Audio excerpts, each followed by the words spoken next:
Okay, got it. Okay, Hare Krishna.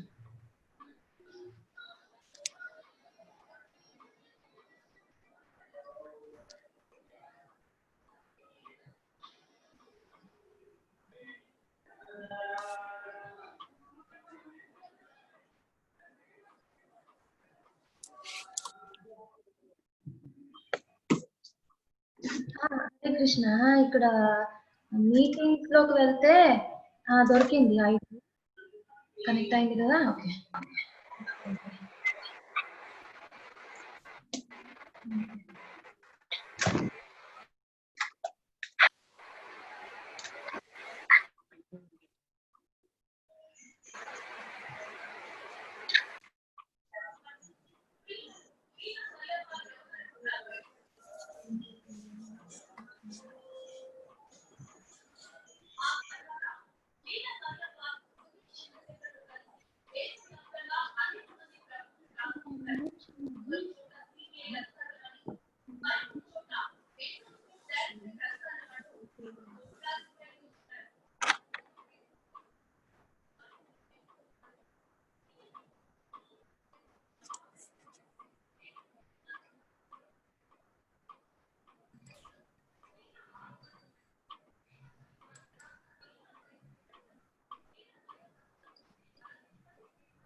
Krishna ISKCON Mangaluru తరఫు నుంచి మీ అందరికీ మన 4వ రోజు సెషన్కి అందరికీ స్వాగతం.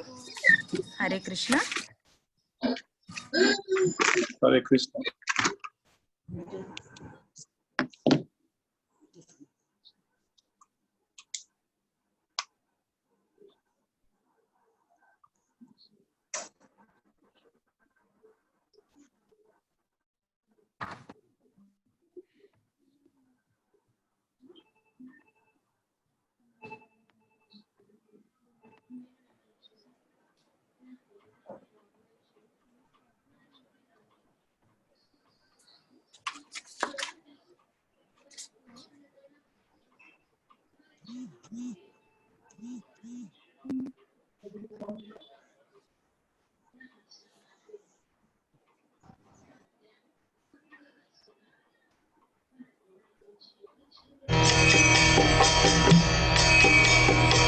शाद्वैतं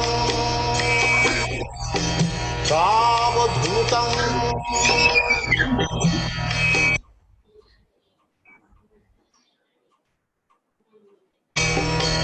परिगणा सहितं कृष्ण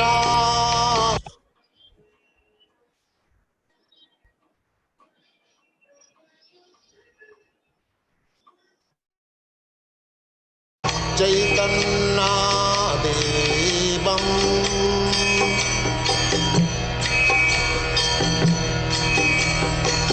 श्रीराधा कृष्णपदां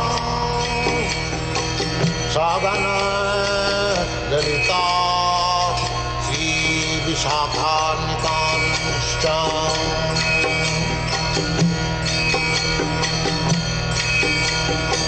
श्री कृष्ण चैतन्य प्रभु नित्यानंद श्री अद्वैत गदाधर शिवासदि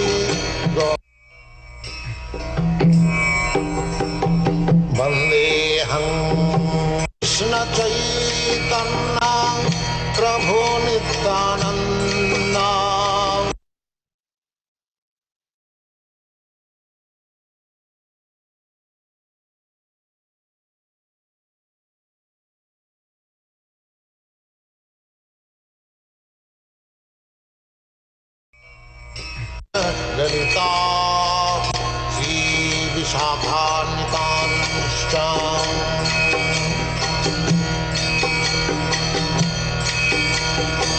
श्री कृष्ण चैतन्य प्रभु नित्यानंद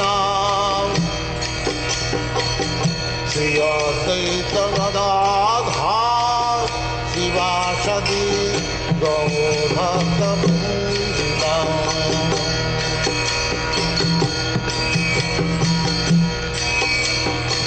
श्री कृष्ण चैतन्य प्रभु Nityanand Shri Advaita Gadadhar शिवासदि गौरभक्तवृंद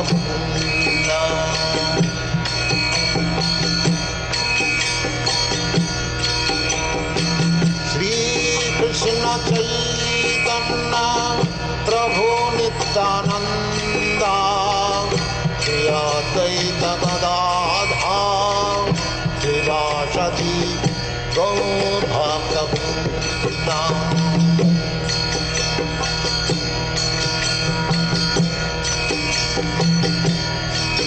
Hare Krishna, Krishna Krishna, Hare Hare, Hare Rama, Rama Rama, Hare Hare. Hare Krishna, Krishna Krishna, Hare Hare, Hare Rama, Rama Rama, Hare Hare. Hare Krishna, Krishna Krishna, Hare Hare, Hare Rama, Rama Rama, Hare Hare. Hare Krishna, Krishna Krishna, Hare Hare, Hare Rama, Rama Rama, Hare Hare. Hare Krishna, Krishna Krishna, Hare Hare, Hare Rama, Rama Rama, Hare Hare. Hare Krishna, Krishna Krishna, Hare Hare, Hare Rama, Rama Rama, Hare Hare. Hare Krishna, Krishna Krishna, Hare Hare, Hare Rama, Rama Rama, Hare Hare. Hare Krishna, Krishna Krishna, Hare Hare, Hare Rama, Rama Rama, Hare Hare. Hare Krishna, Krishna Krishna, Hare Hare, Hare Rama. Hare Krishna. ISKCON Mangaluru తరఫు నుంచి మీ అందరికీ 4వ రోజు సెషన్కి స్వాగతం. ఈ కింద ఇచ్చిన లింక్స్లో మీరు మా వీడియోస్ను మళ్ళీ చూడవచ్చు. మీరు ఏమైనా మాకు రాయాలనుకున్నా, ఏమైనా ప్రశ్నలు అడగాలనుకున్నా ఫేస్బుక్ పేజ్ అండర్స్టాండ్ గీత ద్వారా రాయొచ్చు. ఈ వీడియోలు చూడడానికి www.youtube.comలో యూజర్ నామనిష్టా దాస్ NAMANISTHADAS దాస్, ఇంకా ఆయన చేసిన వేరే వీడియోలు కూడా మీరు చూడవచ్చు. హరే కృష్ణ. ఈరోజు సెషన్ కొంతసేపట్లో మొదలవుతుంది. మీకు ఏమైనా ప్రశ్నలు ఉండేటట్టయితే చివర్లో రేస్ హ్యాండ్ ఆప్షన్ ద్వారా మీరు మీ హ్యాండ్ రేస్ చేస్తే మేము మీ క్వశ్చన్ ఏంటో కనుక్కొని దానికి జవాబు మాతాజీ ఇస్తారు. Hare Krishna.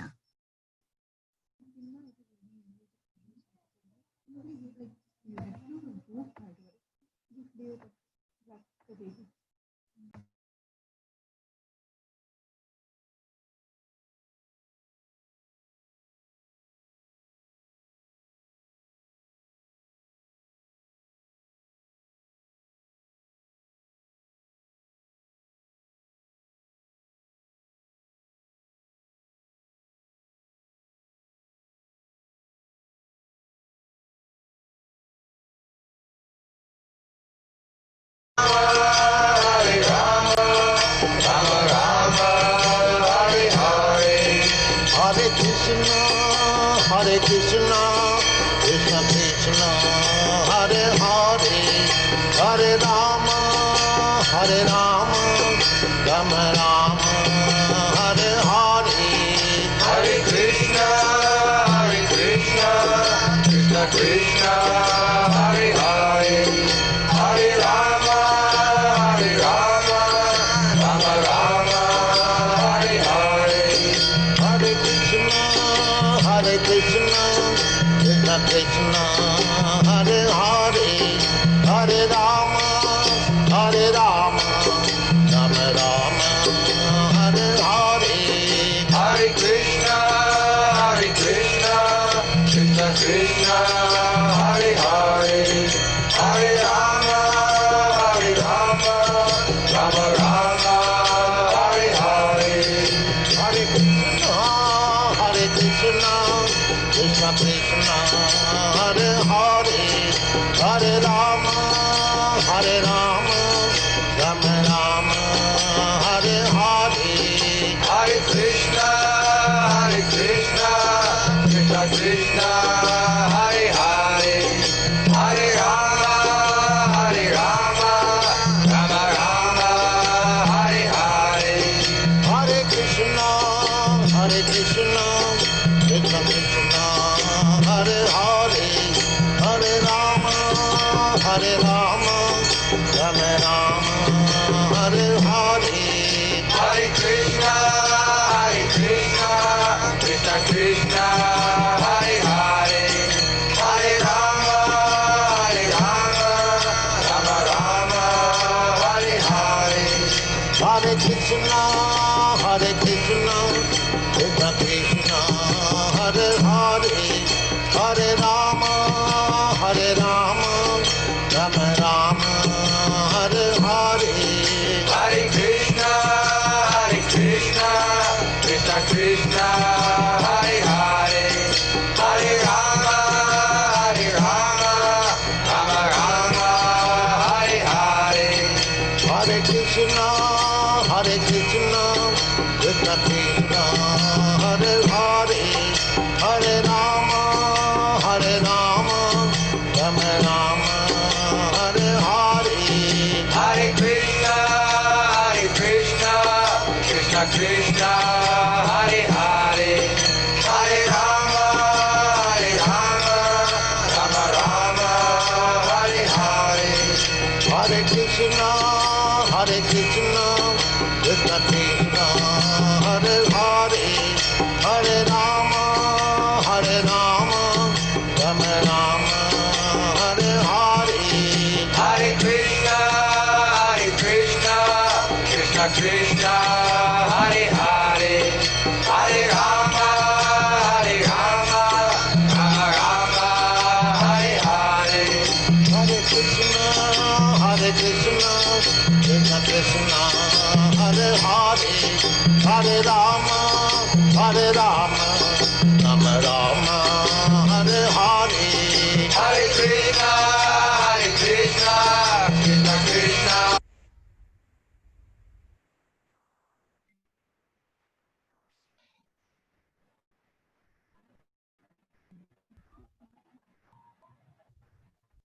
Hare Krishna, start PPT ma. Keep the first slide.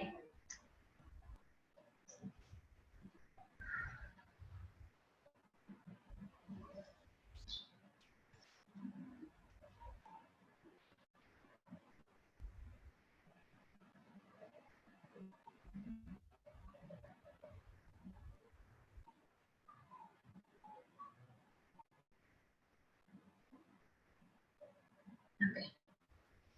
Om Ajnana चक्षुरुन्मिलितं येन तस्मै श्री गुरवे नमः। श्रीचैतन्यमनोभीष्टं स्थापितं येन भूतले स्वयं रूपा कदा मह्यं ददाति स्वपदान्तिकम्। विष्णुपदाय कृष्णप्रेष्ठाय भूतले श्रीमते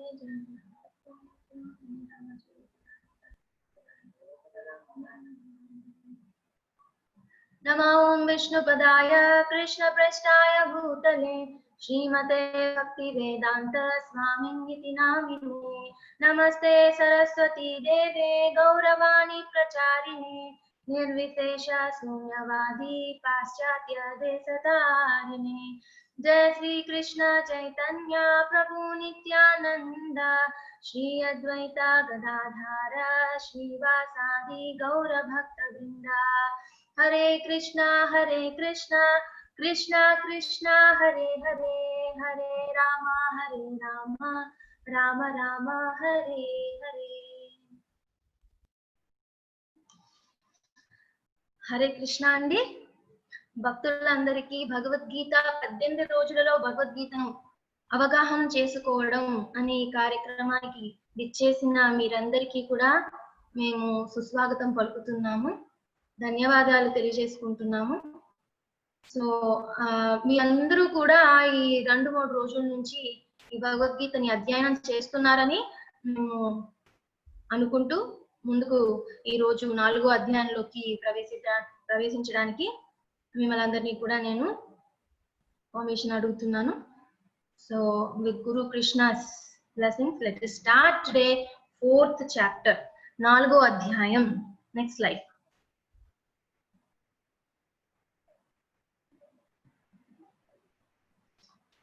Hare Krishna.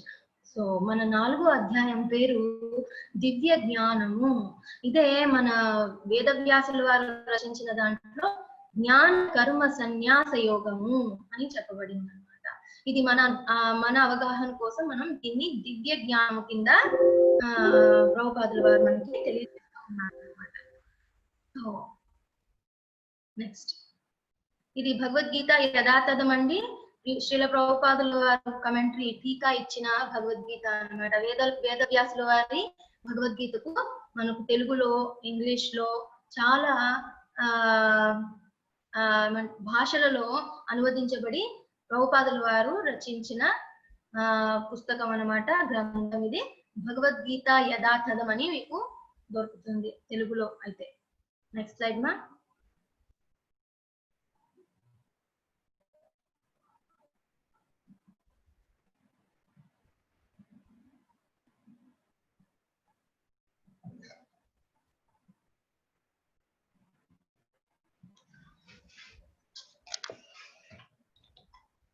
Hare Krishna, is that okay now? Audio is clear?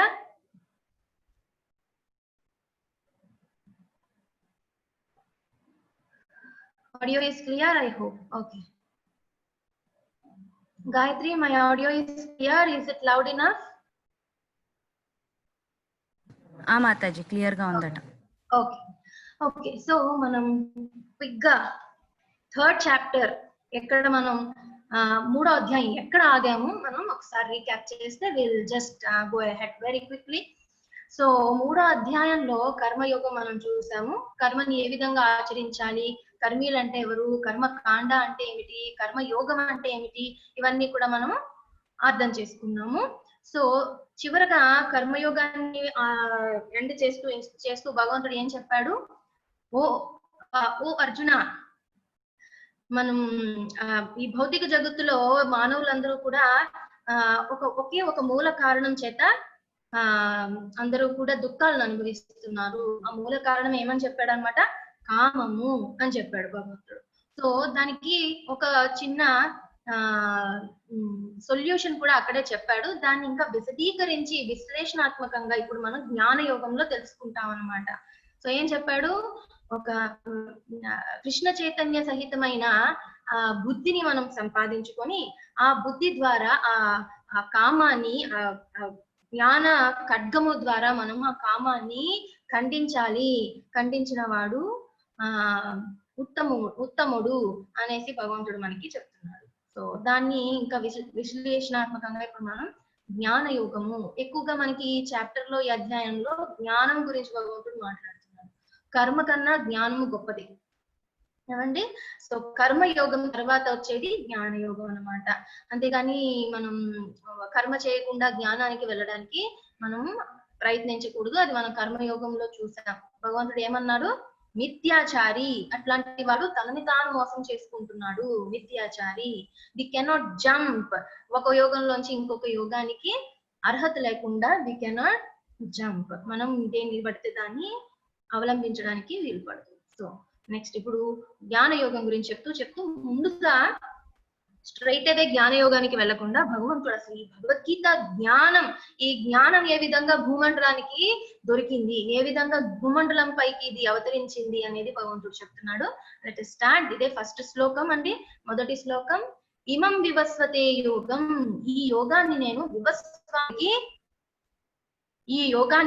వివస్వానుడికి అందజేశాను. Audio ఇంకా క్లియర్ గా లేదా నా గాయత్రి? లోగా వస్తుందమ్మా, మెసేజెస్ వస్తున్నాయి? క్లియర్ గా ఉంది మాతాజీ. ఓకే మా. సో స్లైడ్ కి వెళ్ళి, సో భగవంతుడు ఏం చెప్తున్నాడు? ఫస్ట్ శ్లోక,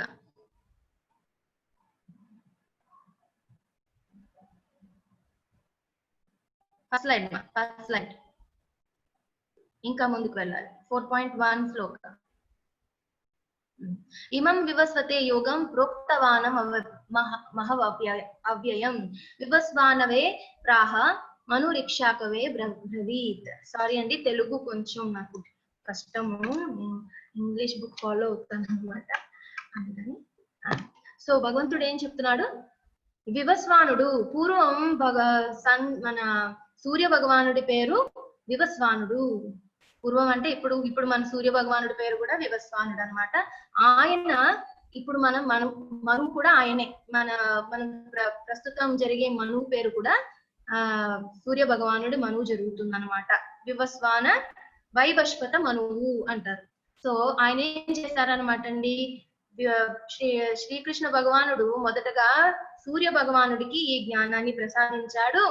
ఆ తర్వాత వివస్వానుడు తన కుమారుడైన ఇక్ష్వాకు మహారాజుకు, ఈ పక్కన మీరు బొమ్మలో చూడొచ్చు, ఇక్ష్వాకు పై కూర్చుని భగవంతుడు సూర్య భగవానుడికి ఈ జ్ఞానాన్ని ప్రసాదించినప్పుడు ఆ భూమండలం పైన ఉన్న ఇక్ష్వాకు మహారాజుకు వివస్వానుడు మళ్ళీ తిరిగి ఆ జ్ఞానాన్ని తిరిగి చెప్పాడనమాట. సో ఈ విధంగా ఒక గురు శిష్య పరంపరలో ఈ జ్ఞానము అప్పట్లోనే ఒకసారి వచ్చింది మన భూమండలం పైకి. తర్వాత ఏమైందంటే ఉండగా ఇప్పుడు మన కలియుగంలో ధర్మం ఏ విధంగా నాశనం అయిపోతుందో ఆ విధంగానే ధర్మము ఉండగా అవ్యక్తం అయిపోతుంది. నాశనం అవదు కానీ అవ్యక్తం అయిపోతుంది, అన్మానిఫెస్టెడ్ గా అయిపోతుంది అనమాట.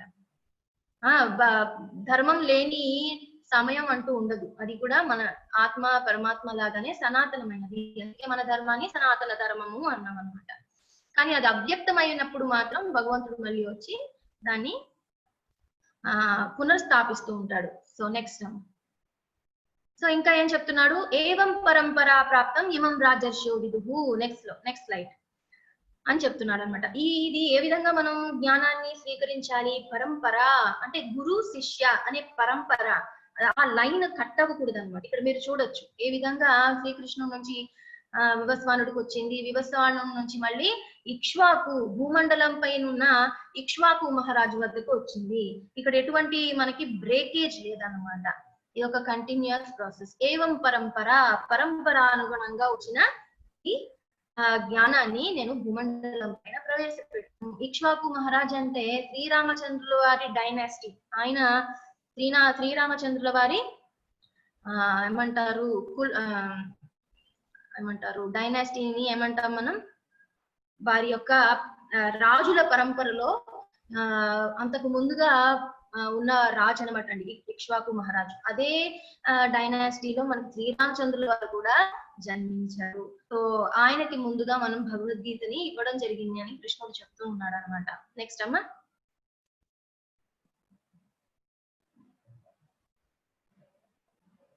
యోగో నష్ట పరంతప, ఈ యోగం కూడా నష్టమైపోయింది ఓ పరంతప, అందుచేతనే నేను మళ్ళీ దీన్ని రీఎస్టాబ్లిష్ చేయడానికి వచ్చాను అని చెప్తూ మనం ఇంకా అర్థం చేసుకుందాం. అయితే నేను పరంపరలో వస్తుంది అని చెప్పాను కాబట్టి మనం పరంపరల గురించి ఒకసారి మాట్లాడుకుందాం. ఈ పరంపరలు అంటే ఏంటి, మనకి ఎక్కడ దొరుకుతాయి?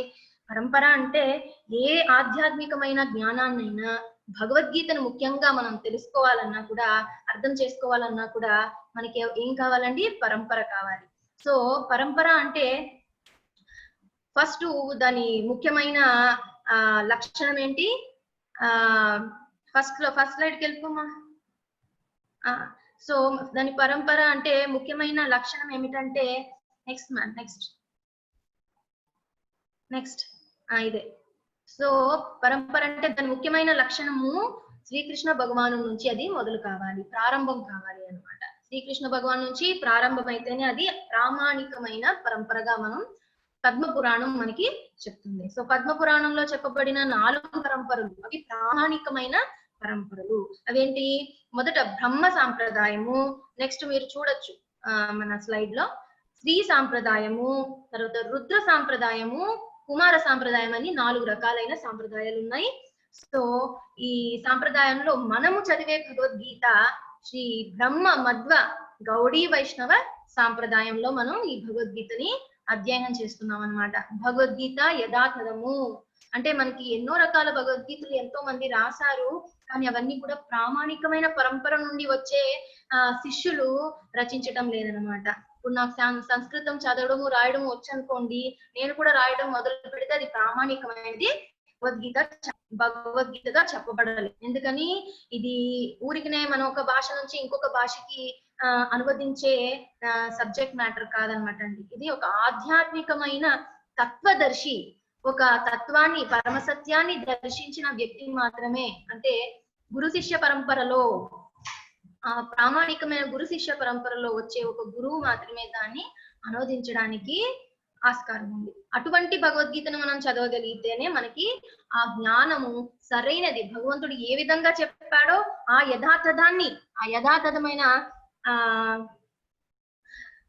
ఒకరి నుండి ఒకరికి కరెక్ట్ అండి. సో ఈ విధంగా మనం ఆ యథాతథాన్ని మనం అర్థం చేసుకోవడానికి వీలవుతుంది.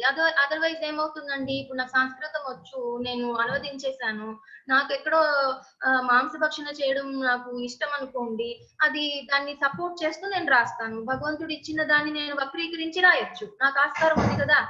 సో ఇలా భగవద్గీతల్ని మనం కొనేసుకొని ఏదో ఒకటి కొని చదువుకుంటే మాత్రం అది మనకి అంతగా మనకి ఫలితాన్ని ఇవ్వదు.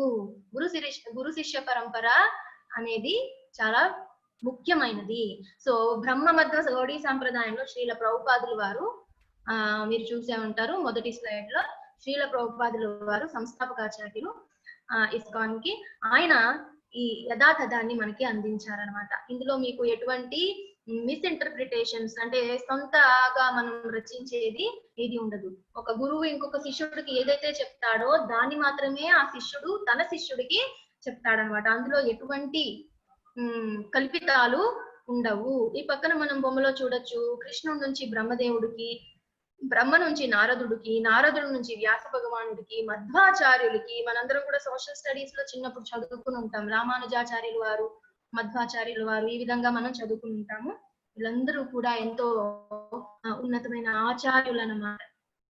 నెక్స్ట్ సో ఈ విధంగా ఆచార్యుల ద్వారా మనకి భగవద్గీత లభించింది. సో మనం ఎంతో అదృష్టవంతులం, భాగ్యశాలులం అన్నమాట.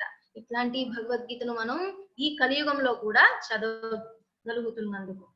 అయితే కృష్ణుడు ఈ విధంగా చెప్తున్నాడు, నేను వివస్వానుడికి ఒకసారి భగవద్గీతను చెప్పాను, అర్జున నీకు కొత్తగా ఏం చెప్పటం లేదు, నేను ఎన్నో సార్లు ఈ భగవద్గీతను ఉపదేశించాను ఈ భూమి పైన అని అంటున్నాడు అనమాట. అప్పుడు అర్జునుడికి ఒక సందేహం కలిగింది, ఎలా కృష్ణ, నువ్వు నేను సమకాలికులం కదా, వివస్వానుడు సూర్య భగవానుడు నీకన్నా ఓల్డ్ కదా, ఆయన ఇంకా ఎల్డర్ కదా, నీకన్నా పెద్దవాడు కదా, పూర్వయుగంలో కదా అది, మరి ఏ విధంగా నువ్వు ఆయనకి చెప్పావు అని చెప్తున్నాడు అనమాట. ఈ క్వశ్చన్ చాలా చాలా ప్రముఖమైనది.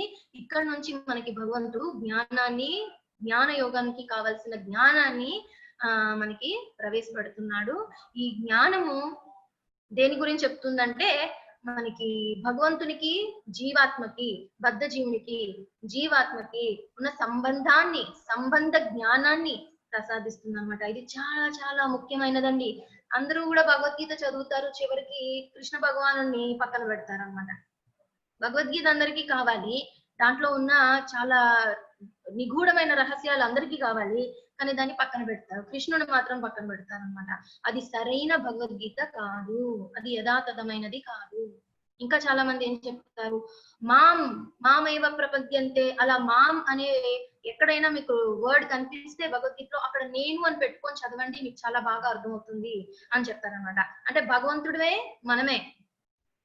నేను అని పెట్టుకొని చదివితే నేనే భగవంతుణ్ణి అవుతాను ఫ్యూచర్ లో. ఈ భగవద్గీత అంతా చదివేస్తే నేను పరిశుద్ధమై నేనే భగవంతుణ్ణి అయిపోతాను అనే ఒక అర్థంలో వాళ్ళు ఏం చెప్తారు, మామ్ అన్న ప్రతి చోట భగవద్గీత అంతా కూడా కృష్ణుడు నేను నేను అని చెప్తున్న ప్రతి చోటల్లా మీరు నేను అని పెట్టుకొని చదవమంటున్నారు. అక్కడ మనం భగవంతుణ్ణి పెట్టి చదవాలి. ఇప్పుడు సపోజ్ భగవంతుడు జన్మ కర్మ చమే దివ్యం అంటున్నాడు, అక్కడ నేను ఎలా చమే దివ్యం, నా జన్మ కర్మ చాలా దివ్యమైనవి అని అన్నప్పుడు నేను అని ఎలా పెట్టుకుంటానండి? భగవంతుడు జన్మ మనలాగా లేదు కదా, మరి ఆయన చాలా దివ్యమైన పరిస్థితిలో జన్మించాడు. ఎలా పెట్టుకుంటామండి? ఈ విధంగా అర్ధరహితమైన మిస్ఇంటర్ప్రిటేషన్స్ మనకి చాలా దొరుకుతాయి కలియుగంలో. కపట భక్తిని, కపట తత్వాన్ని మనకి ఇవన్నీ కూడా ప్రతిపాదిస్తూ ఉంటాయి. చాలా జాగ్రత్తగా మనం ఈ విషయంలో, అందులో మన భారతదేశంలో ఇంకా ఎక్కువ అన్నమాట. దీని మీద బిజినెస్ చేసే వాళ్ళు ఉంటారు, డిఫరెంట్ మోడ్స్ లో త్రిగుణాలలో చిక్కుకున్న వాళ్ళు అంతా కూడా భగవద్గీత మీద ఈ విధమైన మిస్ఇంటర్ప్రిటేషన్ తీసుకుంటారు. సో భగవంతుడు ఒకసారి మనం ఎందుకు భగవంతుడు పూర్వ కాలంలో జరిగిన దాని గురించి చెప్పాడు కాబట్టి ఒకసారి మనం బ్రహ్మ యొక్క జీవిత కాలాన్ని నేర్చుకుంటే కనుక భగవంతుడు ఎంత పురాతనమైన వాడు అయి ఉండొచ్చు అనేది మనకి బాగా అర్థమవుతుంది అన్నమాట. బ్రహ్మదేవుడు మనకు లాగానే జీవుడు, ఆయన మొదటి జీవి, ఈ బ్రహ్మాండంలో పుట్టినవాడు, ఫస్ట్ పుట్టినవాడు బ్రహ్మ. ఆయన కాలము కూడా 100 సంవత్సరాలు, 100 సంవత్సరాలు. 100 సంవత్సరాలని మనం లెక్కగట్టలేం గాని ఒక్క రోజును చూద్దాం. బ్రహ్మదేవుడి యొక్క ఒక్క రోజు ఏ విధంగా ఉంటుందో మనం చూద్దాం. బ్రహ్మదేవుడు ఒక్క రోజు మాత్రమే చూస్తున్నామండి, రాత్రి చూడటం లేదు. మళ్ళీ ఒక రోజు ఎంత ఉందో రాత్రి కూడా అంతే ఉంటుంది. సో మనం 12 గంటలు చూస్తున్నాం అనమాట. బ్రహ్మ యొక్క 12 గంటలు ఎంత ఉంటుంది సమయము అని చూస్తాం. సో బ్రహ్మదేవుడి యొక్క ఒక పగలులో మనకి 14 మన్వాంతరాలు జరుగుతాయి అనమాట అండి. మన్వాంతరం అంటే ఏంటో మళ్ళీ నెక్స్ట్ చూద్దాం. సో 14 మన్వాంతరాలు ఒక బ్రహ్మదేవుని రోజులో జరుగుతాయి. దాన్నే మనం కల్పము అని కూడా అంటాం. అంటే 14 మన్వాంతరాలు కలిపి ఒక బ్రహ్మదేవుని రోజుని మనం కల్పము అంటాం. దాంట్లో 15 సంధ్యలు కూడా ఉంటాయి. అంటే మన్వాంతరం నుంచి ఇంకో మన్వాంతరానికి మారేటప్పుడు చిన్న చిన్న సంధ్యా సమయాలు కూడా ఉంటాయి అన్నమాట. అవన్నీ కూడా క్యాలిక్యులేట్ చేస్తే మీకు ఒక రోజు బ్రహ్మ ఏ విధంగా పనిచేస్తాడో మనకు తెలుస్తుంది. తర్వాత 12 గంటలు నిద్రిస్తాడు, అప్పుడు క్రియేషన్ జరగదు, అప్పుడు సృష్టి జరగదు అనమాట అండి.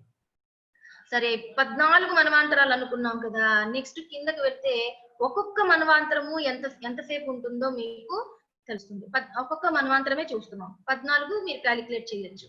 సో ఒక్క మన్వాంతరంలో 71 దివ్య యుగాలు జరుగుతాయి. అంటే మీరు కంగారు పడద్దండి, ఈజీగానే ఉంటుంది. సో ఒక్క మన్వాంతరంలో 71 యుగాలు జరుగుతాయి. అంటే యుగాలు, దివ్య యుగం అంటే ఏం లేదు, మనకు తెలిసిన 4 యుగాలు ఏంటవి? సత్య, త్రేత, ద్వాపర, కలియుగం. కలియుగం అంటున్నాం కదా, ఇంకా దానికన్నా ముందు 3 యుగాలు ఉంటాయి. ఈ 4 కలిపి ఒక దివ్య యుగము, ఈ 4 కలిపి ఒక సైకిల్, ఈ 4 కలిపి ఒక దివ్య యుగము. ఇలాంటి దివ్య యుగాలు ఎన్ని ఉంటాయండి?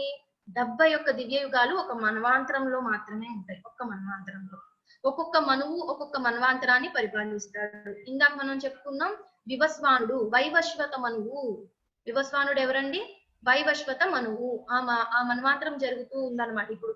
అందుకనే ప్రస్తుతం మనకి వివస్వానుడు మన మనువు అన్నమాట.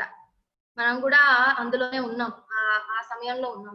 వైవస్వత మనువులో మనం ప్రస్తుతం జీవిస్తూ ఉన్నాం అనమాట అండి. ఏమండి ఎట్లాంటి 14 మన్వాంతరాలు ఉన్నాయి. అలా 14 మన్వాంతరాలు అయిపోగానే ఒక రోజు గడుస్తుంది. ఆ తర్వాత ఆయన చిన్నపాటి ప్రళయం జరుగుతుంది. ఆ తర్వాత నిద్రిస్తాడు. నిద్రించిన తర్వాత మళ్ళీ చిన్నపాటి సంధ్యతోటి మళ్ళీ రోజుని మొదలు పెడతాడు. మళ్ళీ చిన్నపాటి సృష్టి జరుగుతుంది. మొత్తం సృష్టి జరగదండి. బ్రహ్మ పుట్టినప్పుడు పూర్ణ సృష్టి జరుగుతుంది. అంటే సర్గ విసర్గ సృష్టులు. ఇప్పుడు మన సబ్జెక్ట్ మ్యాటర్ అది కాదు, అందుకని will not go in to detail. తర్వాత బ్రహ్మదేవుడు జీవితాన్ని చాలించిన తర్వాత, అంటే 100 సంవత్సరాలు చాలించిన తర్వాత మళ్ళీ పూర్తి ప్రళయం జరుగుతుంది. ఈ మధ్యలో జరిగే చిన్న చిన్న ప్రళయాలు కూడా మనకి ఉంటాయన్నమాట. చిన్న చిన్న ఒక మన్వంతరం నుంచి ఇంకో మన్వంతరానికి, ఒక యుగం నుంచి ఇంకొక యుగానికి చిన్న చిన్న సంధ్యలు ఉంటూ ఉంటాయి. సో మీకు అర్థమై ఉంటుంది. సో దివ్య యుగ అంటే ఏమీ లేదంటే కింది ఇచ్చున్నారు, సత్యయుగ, త్రేతాయుగ, ద్వాపర యుగ, కలియుగ. సో ఒక్కొక్క యుగం ఎన్ని సంవత్సరాలు ఉంటుంది? ఫస్ట్ మీరు చూడాల్సింది కలియుగం యొక్క స్పాన్. కలియుగం ఎంత ఉందండి? 4,32,000 సంవత్సరాలు. అన్నిటికన్నా చిన్న సమయం ఉండేది మన కలియుగమే. దీనికి 2 రెట్లు ద్వాపర యుగం ఉంటుంది, దానికి 3 రెట్లు త్రేతాయుగం ఉంటుంది, కలియుగానికి 4 రెట్లు సత్యయుగం ఉంటుంది. ఈ అన్ని డీటెయిల్స్ మనకు అంతగా అవసరం లేదు. కాకపోతే బ్రహ్మదేవుని యొక్క లైఫ్ స్పాన్ మనం అర్థం చేసుకుంటే భగవంతుడు ఏ విధంగా అవతరిస్తూ ఉంటాడు ఈ భూమి మీద మనకు అర్థమవుతుంది అనమాట. సో భగవంతుడు ఎప్పుడు అవతరిస్తాడండి? ఏమని చెప్పబడిందంటే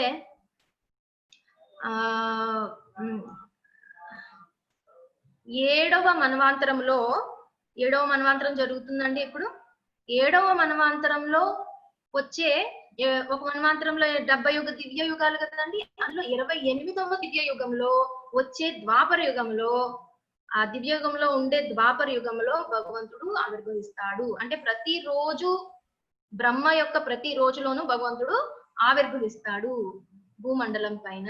అన్ని ద్వాపర యుగాల్లోనూ భగవంతుడు ఆవిర్భవించుడు. ఒక్క మన్వాంతరంలోనే, 7వ మన్వాంతరంలోనే భగవంతుడు ఆవిర్భవిస్తాడు. అన్ని మన్వాంతరాల్లో కాదు. ఆ మన్వాంతరంలో కూడా అన్ని యుగాల్లో కాదు, ద్వాపర యుగంలో మాత్రమే, 28వ దివ్య యుగంలో ఉన్న ద్వాపర యుగంలో మాత్రమే జన్మిస్తాడు. ఓకేనండి? అర్థం కాకపోయినా ఏమి ఇబ్బంది లేదండి. ఇది జస్ట్ ఎక్స్ట్రా ఇన్ఫర్మేషన్. సో ఆ విధంగా భగవంతుడు వచ్చి ఉన్నాడు.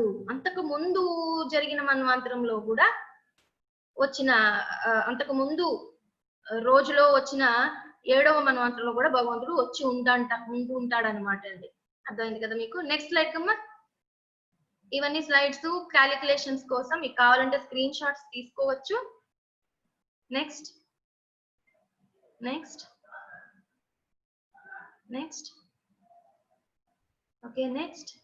సో 1 సెకండ్ ఆఫ్ బ్రహ్మ ఒక 100,000 సంవత్సరాలు, అంటే 1,00,000 సంవత్సరాలు. ఒక సెకండ్ ఎంతండి? 1,00,000 సంవత్సరాలు ఇక్కడ జరిగిపోతుంది అనమాట మన భూమండలం పైన. 1,00,000 సంవత్సరాలు గరిస్తే బ్రహ్మలోకంలో 1 సెకండ్ జరుగుతుంది అనమాట ఆ లెక్క ప్రకారం. అర్థమైంది కదండి? నెక్స్ట్ సో అయితే భగవంతుడు ఇప్పుడు మనకి అసలైన జ్ఞానాన్ని ఇవ్వబోతున్నాడు. మీరందరూ సంసిద్ధంగా ఉన్నారని అనుకుంటున్నాను. చక్కగా వినాలి. కృష్ణుడు ఏ విధంగా అవతరిస్తాడో మనకి ఈ శ్లోకంలో చెప్పబోతున్నాడు. 4.6 శ్లోకంలో అజోపి అసన్న వ్యయాత్మ. నేను ఇంగ్లీష్ తెచ్చుకుంటాను ఒక నిమిషం. సో ఈ శ్లోకంలో భగవంతుడు ఏం చెప్తున్నాడంటే, అజము, నేను అజుడను. లాస్ట్ లైన్ లో చూడండి, సంభవామ్యాత్మ మాయయ, ఆత్మ మాయయ, ఆత్మ మాయయ, నేను నా యోగమాయ ద్వారా ఈ భూమి పైన అవతరిస్తాను అని చెప్తున్నాడు అనమాట అండి.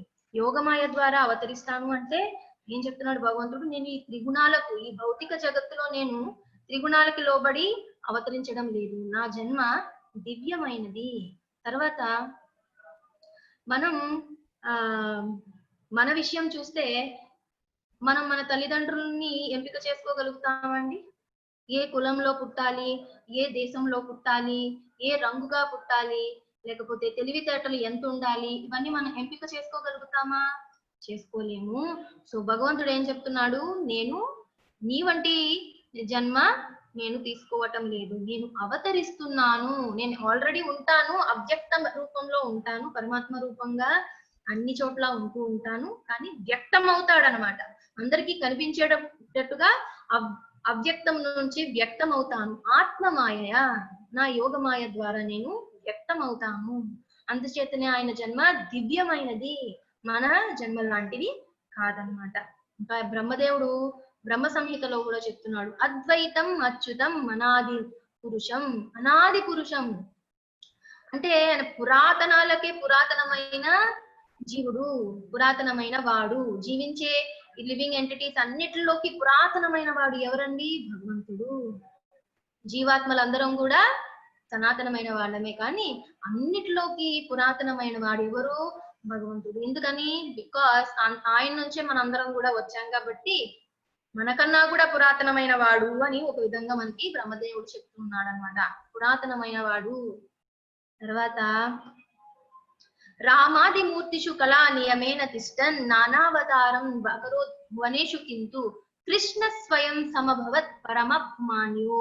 కృష్ణ సమభవత్ ఆయన ఏం చెప్తున్నాడంటే రాముడు తదితర అవతారాలు అవతరించేటప్పుడు వాళ్ళు కళాంశ ఈ విధంగా కొంత పొటెన్సీతోనే వాళ్ళు మనకి భౌతిక జగత్తులోకి అవతరిస్తారనమాట. సో ఈ కొంత పొటెన్సీతోనే వాళ్ళు కొంత శక్తితోనే వాళ్ళు పూర్ణంగా భగవంతుడి కిందకి రాడు. భగవంతుడు వివిధ అవతారాల్లో అవతరించేటప్పుడు ఏం చేస్తాడండి? కొంత శక్తితోనే ఆ లీలలకు కావలసిన ఆ విభూతులతో ఆ పార్షదులతో ఆయన కిందకి అవతరిస్తూ ఉంటాడు. కానీ కృష్ణుడుగా కిందకి అవతరించేటప్పుడు కిందకి అవతరణ అంటే పైనుంచి కిందకి రావడం, ఇక్కడ నుంచి పుట్టడం కాదన్నమాట అండి.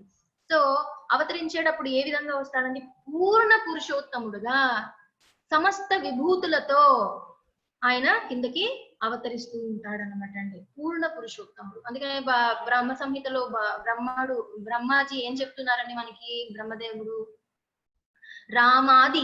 రాముడు వంటి అవతారాలు భగవంతుడు అవతరించినప్పుడు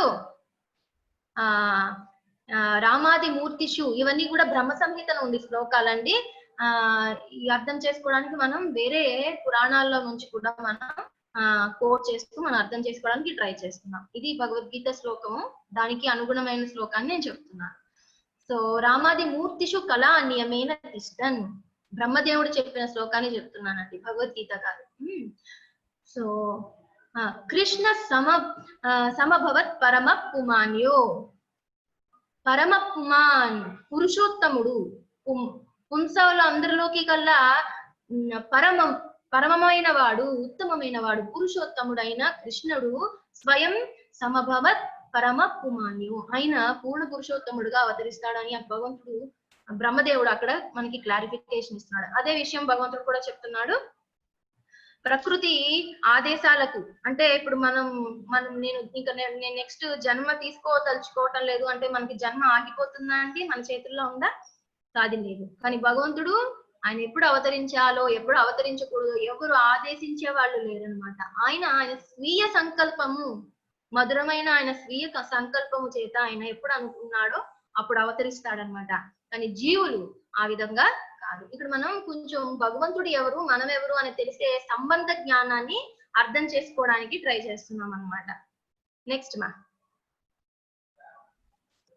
కృష్ణుడు ఎప్పుడు అవతరిస్తున్నాడు, మళ్ళీ ఆ జ్ఞానం కూడా ఇస్తున్నాడు. యదా యదా హి ధర్మస్య గ్లానిర్భవతి భారత అభ్యుత్థానమ ధర్మస్య తదాత్మానం సృజామ్యహం వ్యక్తమవుతాను. ఎప్పుడు? యదా యదా హి, ఎప్పుడు ఈ ధర్మ సూత్రాలు ఎప్పుడైతే గ్లానిర్భవతి, ఎప్పుడైతే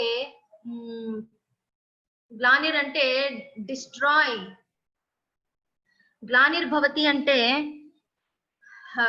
డిస్ట్రాయ్ అవుతూ ఉంటుందో అప్పుడు నేను అభ్యుత్థానం, నేను దాన్ని రీఎస్టాబ్లిష్ చేయడం కోసం, పునఃస్థాపన చేయడం కోసం నేను అవతరిస్తాను అని భగవంతుడు చెప్పినాడు అన్నమాట అండి.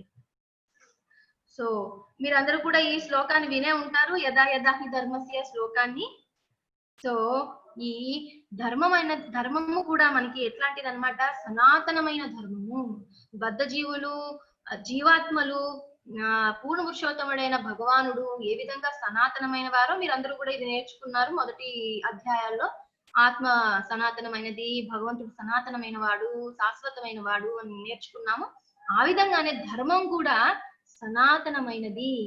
It appears to be lost, అది పైకి డిస్ట్రాయ్ అయిపోయినట్టుగా కనిపిస్తుంది కానీ అవ్యక్త రూపంలో అది ఉంటుందన్నమాట. భగవంతుడు దాన్ని మళ్ళీ రీఎస్టాబ్లిష్, పునఃస్థాపన చేయడం కోసం భగవంతుడు వస్తూ ఉంటాడు.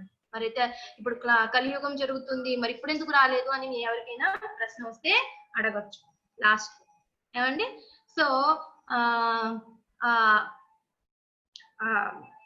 ఆ ప్రిన్సిపల్స్ ని మళ్ళీ, ఆ ధర్మ సూత్రాలని మళ్ళీ భగవంతుడు ఎస్టాబ్లిష్ చేయడం కోసం, ధర్మంతు సాక్షాత్ భగవత్ ప్రణీతం,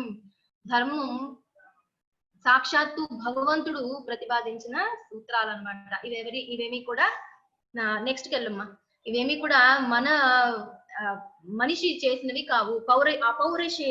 అపౌరుషేయాలంటే పురుషులు మ్యాన్ మేడ్, పురుషులు చేసినవి కాదు, నరులు చేసినవి కాదు, భగవత్ ప్రణీతము. సో భగవంతుడే మళ్ళీ దాన్ని రీఎస్టాబ్లిష్ చేయగలడు, మనం ఎవరూ కాదు. ఒకవేళ భగవంతుడి తన పార్షదుల్ని పంపించి కూడా ఒక్కొక్క ధర్మాన్ని స్థాపిస్తూ ఉంటాడు. మన మధ్వాచార్యులు, రామానుజాచార్యుల వారు, శ్రీ చైతన్య మహాప్రభు, ఈ విధంగా ఆచార్యులు కూడా వచ్చి మనకి రీఎస్టాబ్లిష్ చేస్తూ ఉంటారు భగవంతుడి బిహాఫ్ లో. కృష్ణుడు ఎందుకు అవతరిస్తాడు? పరిత్రాణాయ సాధూనాం వినాశాయ చ దుష్కృతాం ధర్మ సంస్థాపనార్థాయ సంభవామి యుగే యుగే. యుగే యుగే అంటే మన ఏ యుగాల్లో జన్మిస్తూ ఉంటాడు భగవంతుడు, అవతరిస్తూ ఉంటాడు. ఇందాక చూసామండి, కేవలం ఒకే ఒక మన్వాంతరంలో 7వ మన్వాంతరం. ప్రతిరోజు బ్రహ్మకు జరిగే 14 మన్వాంతరాల్లో 7వ మన్వాంతరంలో వచ్చే 28వ దివ్య యుగంలో వచ్చే ద్వాపర యుగంలో మాత్రమే భగవంతుడు అవతరిస్తూ ఉంటాడు అనమాట. సో ఎవ్రీడే వాళ్ళ క్యాలిక్యులేషన్స్ లో ఎవ్రీడే భగవంతుడు వస్తూనే ఉంటాడు భూమండలంపై. కాకపోతే మనం ఎన్నో జన్మలు ఎత్తేస్తాం ఈ లోపు, ఏమండి. సో పరిత్రాణాయ సాధూనాం, ఇక్కడ మనం 3 సూత్రాలని గమనించాలి. పరిత్రాణాయ సాధూనాం, సాధువులను రక్షించడం కోసం మొదటిది. వినాశాయ చ దుష్కృతాం, అంటే దుష్కృతులను చేసే వారిని సంహరించడం కోసం. ఇక్కడ మీరు కంసుని చూస్తూ ఉన్నారు. మూడవది ధర్మాన్ని పునఃస్థాపించడం కోసం, సంస్థాపనార్థాయ, దానికోసమే నేను సంభవాన్ని వ్యక్తమవుతూ ఉంటాను, అవతరిస్తూ ఉంటాను యుగే యుగే అని చెప్తున్నాను అనమాట. ఇక్కడ మనం ఇంకా కూడా అర్థం చేసుకోవాలి, భగవంతుడు ఇవన్నీ కూడా, ఇప్పుడు కంసుని వధించాలంటే భగవంతుడు రావాలండి కిందకి. ఇప్పుడు అందరి మనసుల్లో కూడా క్షమించాలి, ఒక్క 1 సెకండ్ అండి, స్టే ఆన్ లైన్.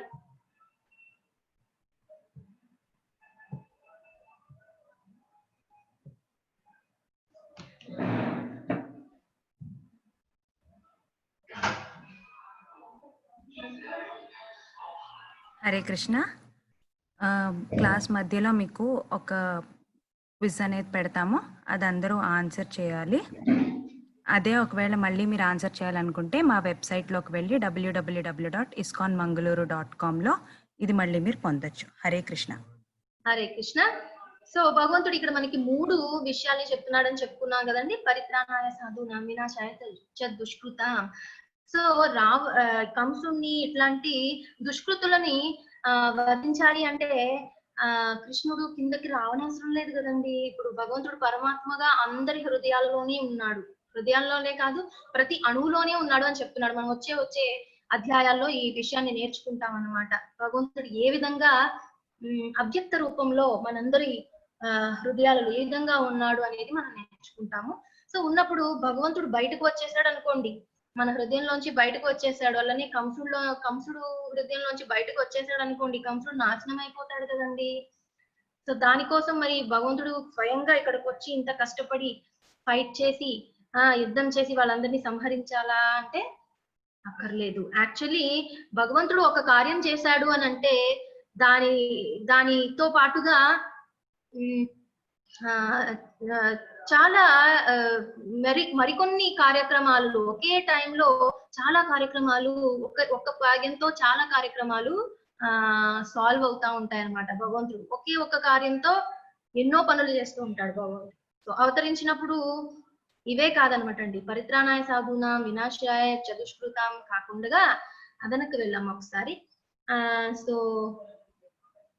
ధర్మ సంస్థాపనార్థమే కాకుండా భగవంతుడికి ఇంకొక ముఖ్యమైన ఒక కారణం ఉంది.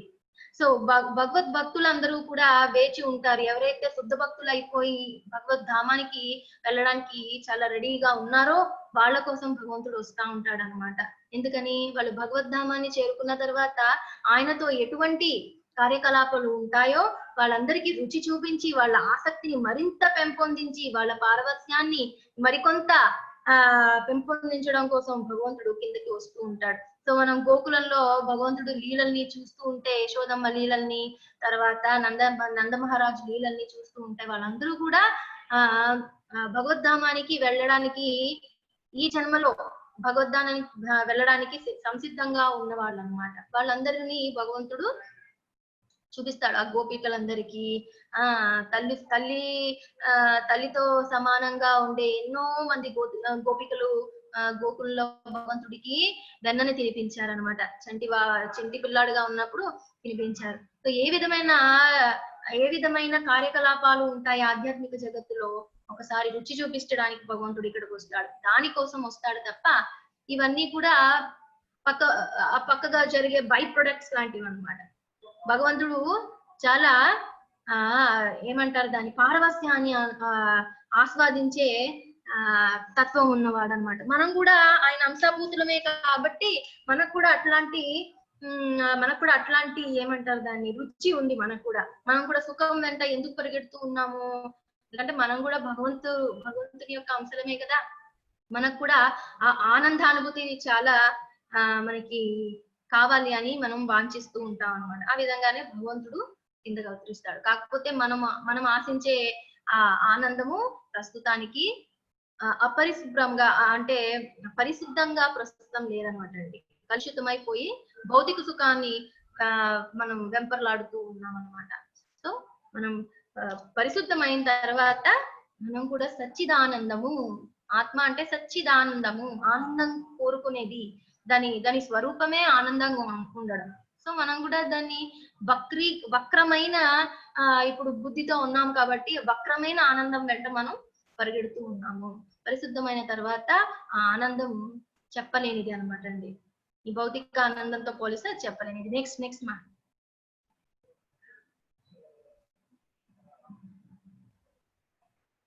ఇది చాలా ఇంపార్టెంట్ శ్లోకం అండి. మీకు ఎవరికైనా ఆసక్తి ఉంటుంది చక్కగా మీరు మెమరైజ్ చేసుకోవచ్చు, గుర్తుపెట్టుకోవచ్చు. ఎవ్రీడే దీన్ని చదివినా కూడా చాలా మంచిది. కృష్ణుని గురించి తెలుసుకోవడం వలన ఎటువంటి లాభం సిద్ధిస్తుంది. జన్మ కర్మ చమే దివ్యం ఏవం యో వేత్తి తత్వతః త్యక్త్వా దేహం పునర్జన్మ నైతి మామేతి. సో అర్జున, నా జన్మ, నా కర్మ అంటే నా జన్మ మరియు నేను చేసే కార్యకలాపాలన్నీ కూడా దివ్యమైనవి. ఓ అర్జున, నా కర్మ, నా జన్మ అన్ని కూడా మనం ఇప్పుడు దాకా చర్చించుకున్నాం. భగవంతుని యొక్క జన్మ మరియు కర్మ కూడా దివ్యమైనవి. ఇది ఎవరైతే తెలుసుకుంటారో, వేత్తి తత్వతః ఎవరైతే తెలుసుకుంటారో, త్యక్త్వా దేహం దేహాన్ని విడిచిన తరువాత పునర్జన్మనైతి వారికి పునర్జన్మ ఉండబోదు, నన్ను చేరుకుంటారు. మామేతి నన్ను పొందుతారు, నన్ను చేరుకుంటారు ఓ అర్జున అని చెప్పి భగవంతుడు ఇక్కడ చాలా చాలా ముఖ్యంగా చెప్తున్నాడు అనమాట. అంటే భగవంతుడి యొక్క జన్మ కర్మ దివ్యమైనవి మనం నేర్చుకోగలిగితే, మనం అర్థం చేసుకోగలిగితే, ఆయన పట్ల మనం ఏ విధమైన సేవలని మనం అర్పించవచ్చు, సేవలను మనం భగవంతునికి చేయవచ్చు అనేది మనకి అవగాహన లభిస్తుంది. ముందు భగవంతుణ్ణి గుర్తించడం మనం నేర్చుకోవాలి. భగవంతుని యొక్క లక్షణాలను మనం తెలుసుకోవడానికి మనం ప్రయత్నం చేయాలి. ఆ తర్వాత సంబంధం అనేది ఏర్పడిన తర్వాత, ఇప్పుడు మన తల్లిదండ్రులకి మనం ఎందుకు సేవ చేస్తామండి, లేదా మన బిడ్డలకి మనం ఎందుకు సేవ చేస్తాము, అని కంటికి రెప్పలాగా నైట్ అంతా చూస్తాము. వాళ్ళకి జ్వరం వస్తే వాళ్ళకి తగ్గేదాకా మనం చాలా జాగ్రత్తగా చూసుకుంటాం. ఎందుకు చూసుకుంటున్నాం? బికాస్ మనకు ఒక బంధనం ఉంది, ఒక బంధం అనేది ఉంది. తల్లి కుమారుడు అనే ఒక బంధం ఉంది కాబట్టి ఆ రిలేషన్ లో మనం ఏమేమి సేవలు చేయాలో ఆ సేవల్ని ఆచరిస్తూ ఉంటాం. అది ఒక భార్య, ఒక భర్త ఎందుకు సేవలు చేస్తుంటారు? భార్య భర్తకి చేస్తుంది, భర్త భార్య కూడా సేవలు అందిస్తూ ఉంటాడు. కష్టపడి పని చేయడం, వాళ్ళకి ఇంటికి కావాల్సినవన్నీ తీసుకురావడం, ఇదంతా కూడా సేవనే కదా. ఎందుకు చేస్తూ ఉన్నారంటే ఒక సంబంధం ఉంది, అక్కడ ఒక రిలేషన్షిప్ ఉంది. ఇది చాలా ముఖ్యమైనది. మనం కూడా సంబంధం ఉండి భగవంతుడితో ఉన్న వాళ్ళమే. అది బ్రేక్ అయిపోయి మనం ఈ భౌతిక జగత్తులో ఇప్పుడు అల్లాడుతూ ఉన్నాం అన్నమాట. భగవంతుడు దానికోసమే మళ్ళీ ఆ సంబంధ జ్ఞానాన్ని ఇప్పుడు మనకి ఇస్తున్నాడు.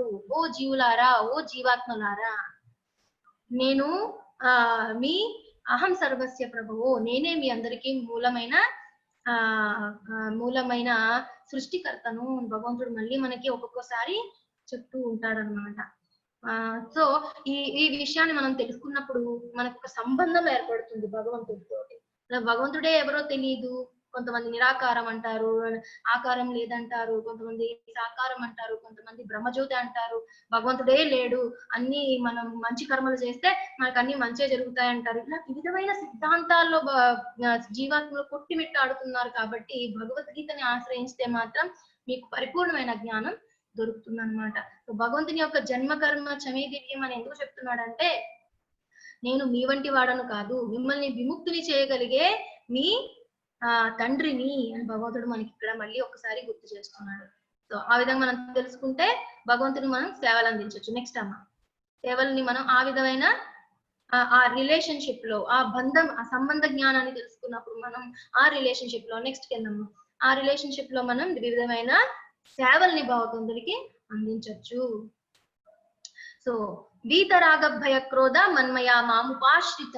సో నేను చెప్పాను కదండి ఇందాక, ఆ విధంగా ఈ జ్ఞానాన్ని తెలుసుకుంటూ మనం ముందుకు నడుస్తూ ఉన్నాం అనుకోండి మన జీవితంలో, అటువంటి వారు ఏ విధంగా ఉంటారండి?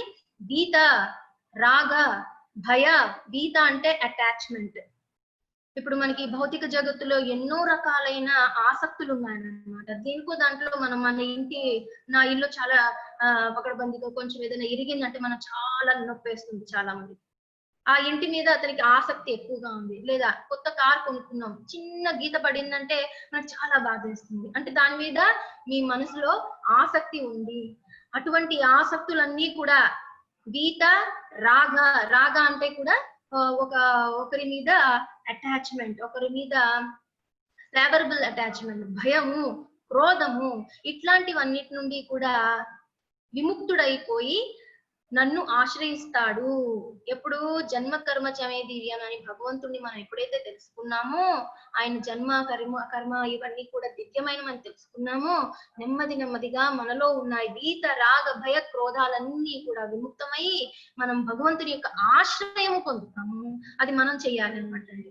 భగవంతుడు మనల్ని ఆదేశించడు, అంటే ఆర్డర్ చేయడు. లేకపోతే మనం రోబోట్స్ లాగా వెళ్ళిపోయి భగవంతుడికి ఆశ్రయం అయిపోతాం కదా, మీరందరూ నాకు ఆశ్రయం పొందండి అంటే. అది మన చేతిలో ఉంది. We have to choose. ఆ ఎంపిక మనం చేయాలి, భగవంతుడు చేయడు. ఓకేమా? సో వీత రాగ భయ క్రోధము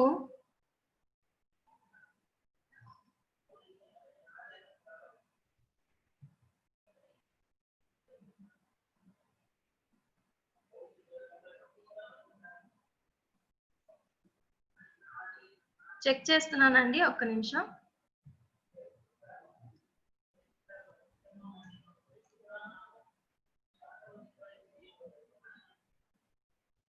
ఆడియో ఫుల్ గానే ఉంది. I don't know what is the problem. Let us go ahead. Time అయిపోతుంది. సో ఈ వీతరాగ భయ క్రోధాలన్నీ కూడా మనం విముక్తులమైపోయి మనం భగవంతుని ఆశ్రయాన్ని పొందితే మాత్రము బహవో జ్ఞాన తపస్సా మద్భావ మాగతాహ అంటే నన్ను పొందుతాడు, అటువంటి వాడు నన్ను పొందుతాడు అని భగవంతుడు చెప్తున్నాడు అనమాట. ఇక్కడ మన పక్కన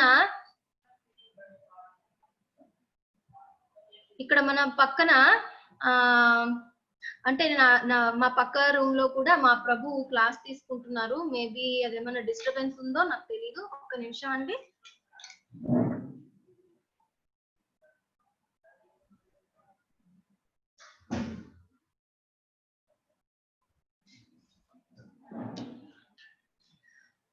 సో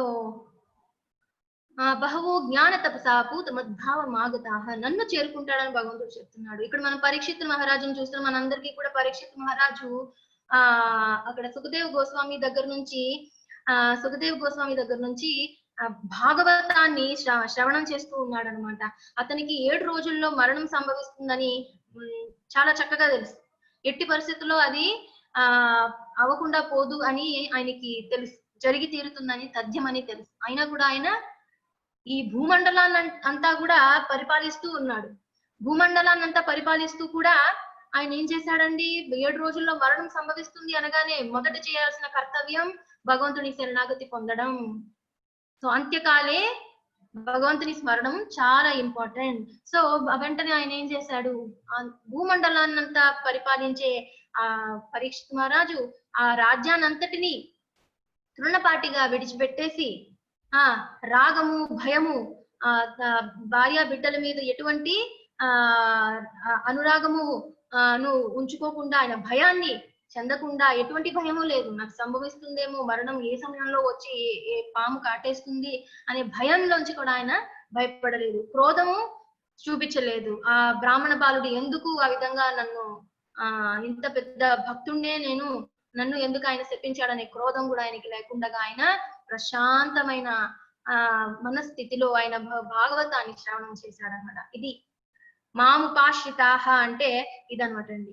వీతరాగ భయక్రోధాలకి మనము డిస్టర్బ్ కాకుండా వాటినన్నిటినీ కూడా వాటి అన్నిటి నుండి కూడా మనం విముక్తి పొంది భగవంతుని యొక్క ఆశ్రయాన్ని పొందాలి. అవన్నీ ఉన్నా కూడా మనం ఆశ్రయం పొందాలండి. యాక్చువల్లీ పొందితే అవన్నీ ఆటోమేటిక్ గా పోతాయి అన్నమాట. ఓకే, సో నెక్స్ట్ ఇక్కడ మళ్ళీ భగవంతుడు ఇంకొక విషయం చెప్తున్నాడు. ఏ యథామాం ప్రపద్యంతే తాంస్తతైవ భజామ్యహం మమ వర్త్మానువర్తంతే మనుష్యాః పార్థ సర్వసః. అంటే భగవంతుడు ఏం చెప్తున్నాడు, ఇంకా ఉన్నాయేమో స్లైడ్స్ క్విక్ గా దాంట్లోనే. సో భగవంతుడు ఏం చెప్తున్నాడంటే ఇది చాలా చాలా ఇంపార్టెంట్. ఏ యథామాం ప్రపద్యంతే, ఎవరు ఏ విధమైన మనసుతో నా దగ్గరికి వస్తారో ఆ విధంగా నేను వాళ్ళకి వ్యక్తమవుతూ ఉంటాను అంటున్నాడు అనమాటండి. ఏ యథామాం ప్రపద్యంతే తాంస్తతైవ భజామ్యహం. 4:10 మనం చేసామా? ఒకసారి వెనక్కి వెళ్ళామా? 4:10 శ్లోకం అయిపోయిందా? Back slide. ఓకే, దాని ముందు స్లైడ్. ఇది చేయలేదు. సో కృష్ణుని మనకు మధ్య ఉన్న వ్యత్యాసము మనకి ఇక్కడ తెలుసుకోవాలండి. నిన్న మీరు త్రిగుణాల గురించి తెలుసుకుని ఉంటారు కనుక మనకి ఈ క్లాస్ కొంచెం ఈజీ అనమాట. సో ఈ త్రిగుణాలు ఎవరి కింద ఉన్నాయండి? పైన చూడండి, కృష్ణుడు ఉన్నాడు. ఈ త్రిగుణాలు కూడా భగవంతుని యొక్క ఆధీనంలో పనిచేస్తూ ఉంటాయి. భౌతిక జగత్తు యొక్క భౌతిక ప్రకృతి యొక్క ఈ త్రిగుణాలు భగవంతుని యొక్క ఆధీనంలో పనిచేస్తూ ఉంటాయి అన్నమాట. వీటి ద్వారా మానవుడిని భగవంతుడు నియంత్రిస్తూ ఉంటాడు అనమాట అండి. భౌతిక ప్రకృతి నియంత్రిస్తూ ఉంటుంది. తద్వారా మనం ఎన్నో రకాల పాపకార్యాలు చేస్తాం, మంచి కార్యక్రమాలు చేస్తాం, ఎన్నో రకాలైన కార్యకలాపాలు చేస్తూ ఉంటాము. కానీ భగవంతుడు మాయ చేత నియంత్రింపబడడు. మాయ భగవంతుని యొక్క ఆధీనంలో నియంత్రించబడుతూ ఉంటుంది అన్నమాట. అది మనకి భగవంతునికి అన్న వ్యత్యాసము. భగవంతుడు ఎక్కడున్నాడు, మనం ఎక్కడున్నాము. భగవంతుని కింద మాయ పనిచేస్తుంది, మాయ కింద మనం పనిచేస్తూ ఉన్నాము. ఈ మాయ మన మీద నుంచి తొలగాలి అంటే డైరెక్ట్ గా మనం భగవంతుని ఆశ్రయించాలి. అప్పుడు ఈ మోడ్స్, ఈ త్రిగుణాలు మన మీద పని చెయ్యవు. త్రిగుణాలు మన మీద ఎటువంటి ప్రభావము చూపవు. అదండి అసలైన విషయం. మనం భగవంతుని ఆశ్రయించడం చాలా చాలా ముఖ్యం. ఇంకా ఇటువైపు మనం చూడొచ్చు, కృష్ణుని రూపం శాశ్వతమైనది, సచ్చిదానంద రూపము. మనకి ఆత్మ సచ్చిదానందమే కానీ మన పైన తొడుగు మాత్రం సచ్చిదానందం కాదండి. ఈ పక్కన మనం చూడొచ్చు 3 రకాలైన రూపాలని చూపిస్తూ ఉన్నారు. ఈ నల్లగా ఉన్నది గ్రాస్ బాడీ అంటారు, స్థూల శరీరము. అంటే ఈ పైన మనం చూసేదన్నమాట. ఇది ఈ పంచభూతాలతో తయారు చేయబడి ఉంటుంది. అది చాలా టెంపరరీ, దుఃఖాలని మనకి ఇస్తుంది. దాంట్లో ఎటువంటి జీవము ఉండదు. డల్ మ్యాటర్, డెడ్ మ్యాటర్ తో అది తయారు చేయబడి ఉంటుంది. అందుకనే మనిషి చనిపోయినప్పుడు ఏమవుతుందండి, మనిషి చనిపోయినప్పుడు దాంట్లో ఎటువంటి జీవము ఉండదు. అది కుళ్ళిపోవడం మొదలు పెడుతుంది. Because it is dull, it is not living. అది జీవించి ఉండలేదు. కాబట్టి మనిషి దాంట్లో నుంచి చనిపోయినప్పుడు, ఆత్మ దానిలో నుంచి వెళ్ళిపోయినప్పుడు అది డిటోరియేట్ అయిపోవడం మొదలు పెడుతుంది, స్థూల శరీరము. సో ఇది గ్రాస్ బాడీ అనొచ్చు, స్థూల శరీరం అనొచ్చు. మరి మధ్యలో ఇంకొకటి ఉంది, సటిల్ బాడీ. అంటే ఏంటండి, సూక్ష్మ శరీరము. ఇది కూడా మీరు నిన్న నేర్చుకుని ఉండొచ్చు నిన్న క్లాస్ లో. అదేంటది, మనస్సు, బుద్ధి, అహంకారము, ఈ 3 కలిపితే మన సూక్ష్మ శరీరం. మనం చనిపోయిన తర్వాత కూడా మనకు ప్రయాణించే ఈ సూక్ష్మ శరీరం వలనే మనం దుఃఖాలన్నిటినీ అనుభవిస్తూ ఉన్నాము. సుఖాలు దుఃఖాలు అన్ని కూడా అనుభవిస్తూ ఉన్నాము. ఈ సూక్ష్మ శరీరం అన్ని కూడా రికార్డ్ చేస్తున్నామట.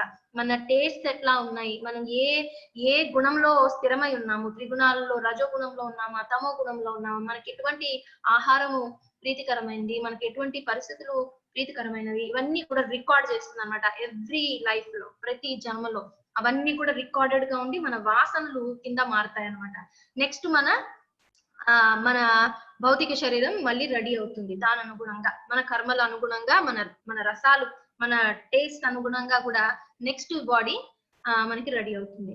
దానికన్నా పైన ఆత్మ ఉన్నదన్నమాట అండి. ఈ ఆత్మ మీద ఎన్ని కవరింగ్స్ ఉన్నాయండి? ఇప్పుడు 2 శరీరాలు కవర్ చేసి ఉన్నాయి. అంటే మన పైన ఒక సూక్ష్మ శరీరం ఉంది. ఆ సూక్ష్మ శరీరం పైన మళ్ళీ కూడా ఒక స్థూల శరీరం కూడా ఉందన్నమాట. ఈ సూక్ష్మ శరీరం నాశనం అయ్యే వరకు కూడా మనకి విముక్తి లభించదు. ఈ వాసనలన్నీ కూడా నాశనం అయిపోవాలి. అప్పుడే మనము ఈ ఆత్మ ఈ గ్రాస్ బాడీ ఈజీగా రిలీజ్ అయిపోతుంది. సూక్ష్మ శరీరం రిలీజ్ అవ్వదండి. మనం ఈ బాడీని మనం హత్య చేసాం అనుకోండి, నాశనం అయిపోతుంది. కానీ మరి సూక్ష్మ శరీరం నాశనం చేయగలమా? ఎవరు కూడా టచ్ చేయలేరు. సూక్ష్మ శరీరాన్ని నాశనం చేయగలిగేవాడు భగవంతుడు మాత్రమే. ఆయన్ని ఉపాశ్రయించాలి, మనం ఆశ్రయించాలి, భగవంతునికి శరణాగతి పొందాలి. అప్పుడే ఈ మాయ మన మీద యాక్ట్ చేయడం మానేస్తుంది. నెక్స్ట్ వెళ్ళిపోమ్మా. 2 స్లైడ్స్ అయిపోయినాయి, దీని కూడా అయిపోయింది. నెక్స్ట్. సో భగవంతుడు ఇక్కడ ఏం చెప్తున్నాడంటే, ఈ విధంగా ఏ యథామాం ప్రపద్యంతే తాంస్తతైవ భజామి. ఏ విధంగా మీరు నన్ను ఆశ్రయిస్తారో అదే విధంగా నేను మిమ్మల్ని శరణాగతి, ఆ విధంగా మీతోటి నేను రిలేషన్షిప్ ఉంచుకుంటాను. ఇప్పుడు నేను బ్రహ్మజ్యోతిగా భగవంతుడిని తలుచుకుంటూ ఒక ఆకారం లేకుండా భగవంతుడు అంటే ఒక బ్రహ్మజ్యోతి అని నేను తలుచుకుంటూ సంపర్కం ఏర్పరచుకుంటూ ఉన్నాను అనుకోండి, భగవంతుడు బ్రహ్మజ్యోతిగానే మనతో సంబంధాన్ని ఉంచుకుంటాడు.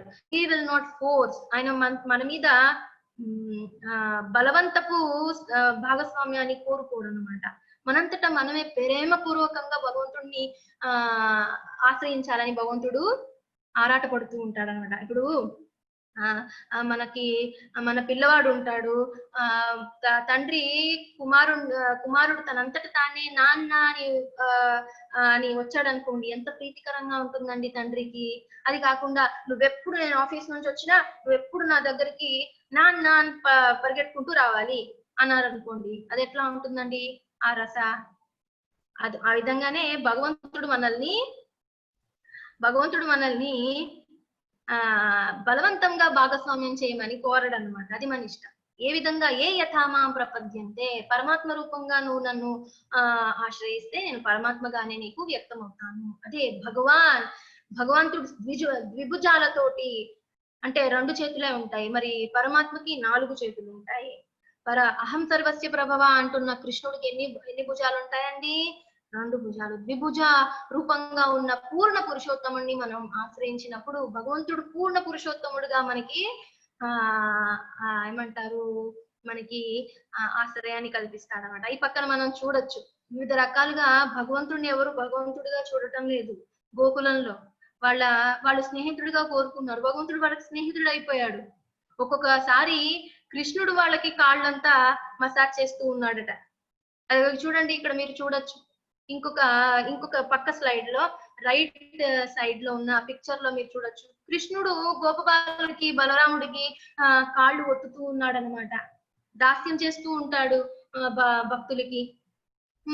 ఆ తర్వాత శాంత, దాస్య, సాఖ్య, వాత్సల్య, మాధుర్య రసాలలో మనం భగవంతుడితో అనుబంధాన్ని పెట్టుకోవచ్చు. మనం ఏ విధమైన అనుబంధాన్ని కోరుకుంటూ ఉంటే భగవంతుడు ఆ విధంగా మనకి ఆశ్రయిస్తూ ఉంటాడు అనమాట. అందుకనే మనం భగవద్గీత స్టార్టింగ్ లో కూడా చెప్పుకుని ఉంటాం, భక్తవత్సలుడుగా భగవంతుడిని చెప్పుకున్నాం. అర్జునుడికి రథసారిథిగా ఉండడానికి కూడా భగవంతుడు వెనకాడలేదు. ఎందుకు? వాళ్ళిద్దరి మధ్యన ఉన్న ఆ సాఖ్య రసం భగవంతుడు గౌరవిస్తాడు. నేను భగవంతుడిని, నేను ఇట్లా ఉండాలి. భక్తుల దగ్గర ఆయన ఏ విధమైన ఇటువంటి లిమిటేషన్స్ మనకి భగవంతుడు పెట్టడనమాట అండి. ఏ లెవెల్ కైనా ఆయన వెళ్ళిపోతాడు. ఆ భక్తికి ఆయన లొంగిపోతాడు అనమాట అండి. ఇంకా ఏది కూడా భగవంతుడిని కంట్రోల్ చేసేది అనేది ఏమీ లేదు. ఏ మాయ కూడా, ప్రకృతి ధర్మాలు కూడా, ఏ ప్రకృతి మాయలు కూడా భగవంతుడిని శాసించేది లేదు. ఒకటే శాసించేది భగవత్ భక్తి.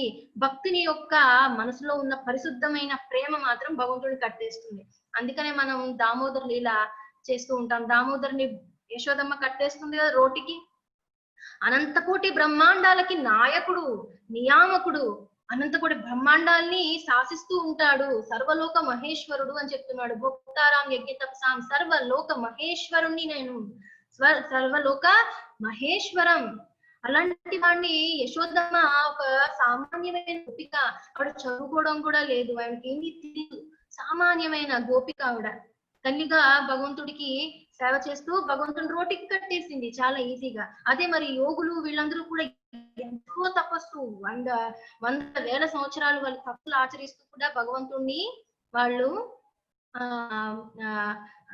ఏమంటారు వ్యక్తపరచుకోలేకపోతున్నారు వాళ్ళ ముందు.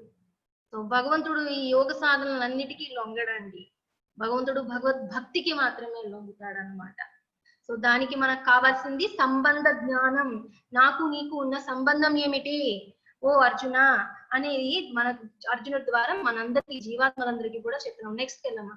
జీవాత్మలందరికీ కూడా భగవంతుడు చెప్తున్నాడు. సో ఏ యథామాం ప్రపద్యంతే తాంస్తతైవ భజామ్యం, ఆ విధంగా నేను మీతో వ్యక్తమవుతూ ఉంటాను అని భగవంతుడు చెప్తున్నాడు. ఇంకా ఈ విధంగా మరి అందరూ ఎందుకు నా దగ్గరికి, భగవంతుడే పూర్ణ పురుషోత్తముడు అయినప్పుడు అందరూ భగవంతుడి ఎందుకు ఆశ్రయం పొందడం లేదు, ఎన్నో రకాలైన ఆశ్రయాల్ని పొందుతూ ఉన్నాం ఎందుకు అనేది భగవంతుడు ఈ శ్లోకంలో క్లియర్ చేస్తున్నాడు. కాంక్షతః కర్మాణం సిద్ధిం యజంత ఇహ దేవత.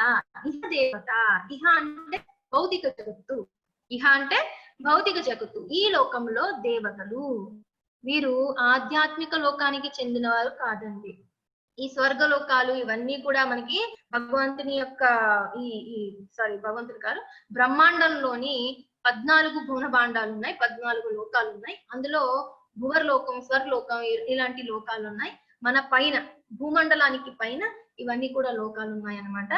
ఆ లోకాలలో వీళ్ళందరూ కూడా జీవిస్తూ ఉంటారు. మనకన్నా ఉన్నతమైన జన్మలు అన్నమాట వీళ్ళందరివి కూడా.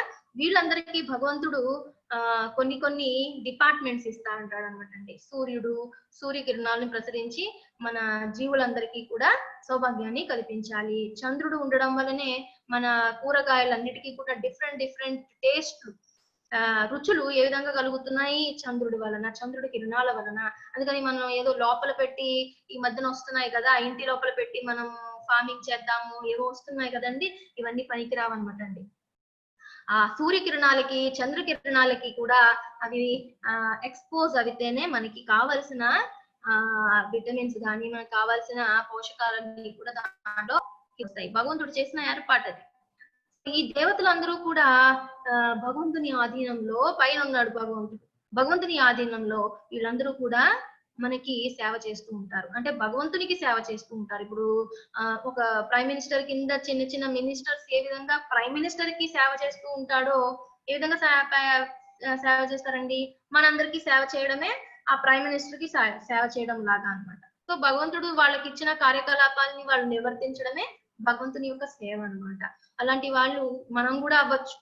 ఈ 84 లక్షల జీవరాశుల్లో దేవీ దేవతల శరీరాలు కూడా ఉన్నాయి. అప్సరసులు, కిన్నర పురుషులు, తర్వాత వీళ్ళందరూ కిం పురుషులు, వీళ్ళందరూ కూడా ఈ 84 లక్షల జీవరాశులే. వాటిని మనం కూడా పొందొచ్చు. ఉత్తమమైన కర్మలు, పుణ్యకర్మలు మనం ఆచరిస్తే అట్లాంటి జన్మలు మనకి లభిస్తాయి. కానీ దానివల్ల అంతగా ఉపయోగం లేదు, అది మనం ముందు చూస్తాం. సో కాంక్షతః కర్మాణం సిద్ధిం యజంత ఇహ దేవత క్షిప్రం హి మనుష్యే లోకే సిద్ధిర్భవతి కర్మజ. ఎందుకు ఆశ్రయిస్తారు? వాళ్ళకి ఈ కర్మ ఫలాల మీద చాలా గట్టి అపేక్ష ఉంటుందన్నమాట. ఇది నేను అనుభవించి తీరాలి, ఈ కార్ నేను కొనుక్కోవాలి, ఈ ఇల్లు నేను కట్టాలి, నాకు చక్కని బిడ్డలు కావాలి, లేకపోతే నాకు అందమైన భార్య లభించాలి. ఈ విధమైన కోరికల వల్ల మనం దేవీ దేవతల్ని ఆశ్రయిస్తాము. దేవీ దేవతలను ఆశ్రయించగానే వాళ్ళు మనకి క్విక్ రిజల్ట్స్ ఇస్తారు. They are very quick.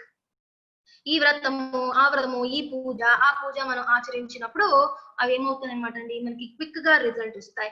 ఈ రిజల్ట్స్ అన్ని కూడానండి భౌతికమైనవి.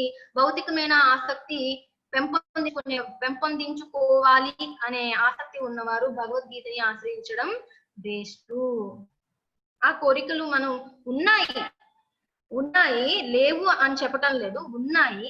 ఉన్నా కూడా వాటిని మనం ఏ విధంగా నేను దీంట్లో బంధించబడిపోయి ఉన్నాను, ఈ కోరికల నుంచి ఏ విధంగా విముక్తున్నవ్వాలి అనే కోరికతో ఉన్నవాడు భగవద్గీతని ఆశ్రయించాలి, లేకపోతే అవసరం లేదు. నేను ఈ భూనభాండంలో పైకి కిందికి తిరుగుతూ ఉంటాను, నో ప్రాబ్లం, ఎన్ని జన్మలైనా ఇలా ఎత్తుతూ ఉంటాను, సుఖ దుఃఖాలను అనుభవిస్తాను అన్న వాడికి భగవద్గీత అవసరం లేదు. వారు చక్కగా ఎన్నో రకాలైన విషయాలు ఉన్నాయి వేదాలలో. సో ఇటువంటి వ్రతాలు యజ్ఞక్రతువులు చేసుకుంటూ మనం గడిపేస్తూ ఉండొచ్చు అనమాట అండి. కానీ భగవద్గీత దాన్ని ప్రతిపాదించదు, దాన్ని ఎంకరేజ్ చేయదు, ప్రోత్సహించడు భగవంతుడు. నా దగ్గరికి రండి, you are all my children, నాతో పాటుగా మీరు ఉన్నారు నా ఒకప్పుడు, ఇప్పుడు ఈ కిందకు వచ్చి మీరు అనుభవిస్తూ ఉన్నారు. అది కూడా మనకు తర్వాత సబ్జెక్ట్ మ్యాటర్ లో చూస్తాము. ఈ రోజు కొంచెం క్లాస్ లేట్ గా జరుగుతుంది, మీ అందరికి ఇబ్బంది లేదు అంటే కనుక నేను కంటిన్యూ చేస్తాను. ఇంకా మనం మధ్యలోనే ఉన్నాము ఈ రోజు. మీ అందరికి నో ప్రాబ్లం అంటే కనుక మనం కంటిన్యూ చేద్దామండి క్లాస్. నేను చెప్తూ ఉంటాను, you can type in the chat. So ఈ మనుషులందరూ కూడా దేవీ దేవతలందరినీ కూడా ఆశ్రయిస్తూ ఉంటారన్నమాట. ఎందుకని? వాళ్ళకి క్విక్ రిజల్ట్స్ కావాలి. మీరు చాలా చక్కగా గుర్తుపెట్టుకోండి. 2 విషయాలు ఈ విషయంలో చెప్తున్నాడు భగవంతుడు. ఒకటి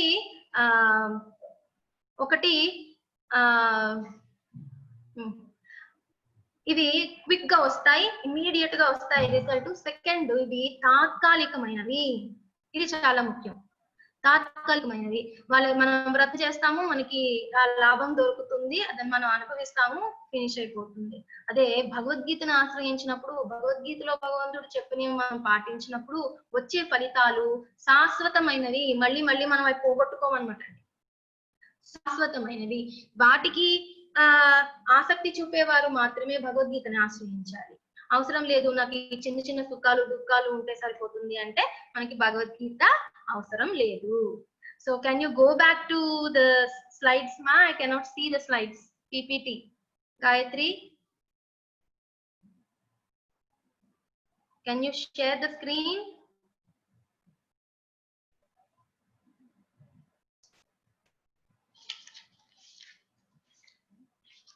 We are running out of time.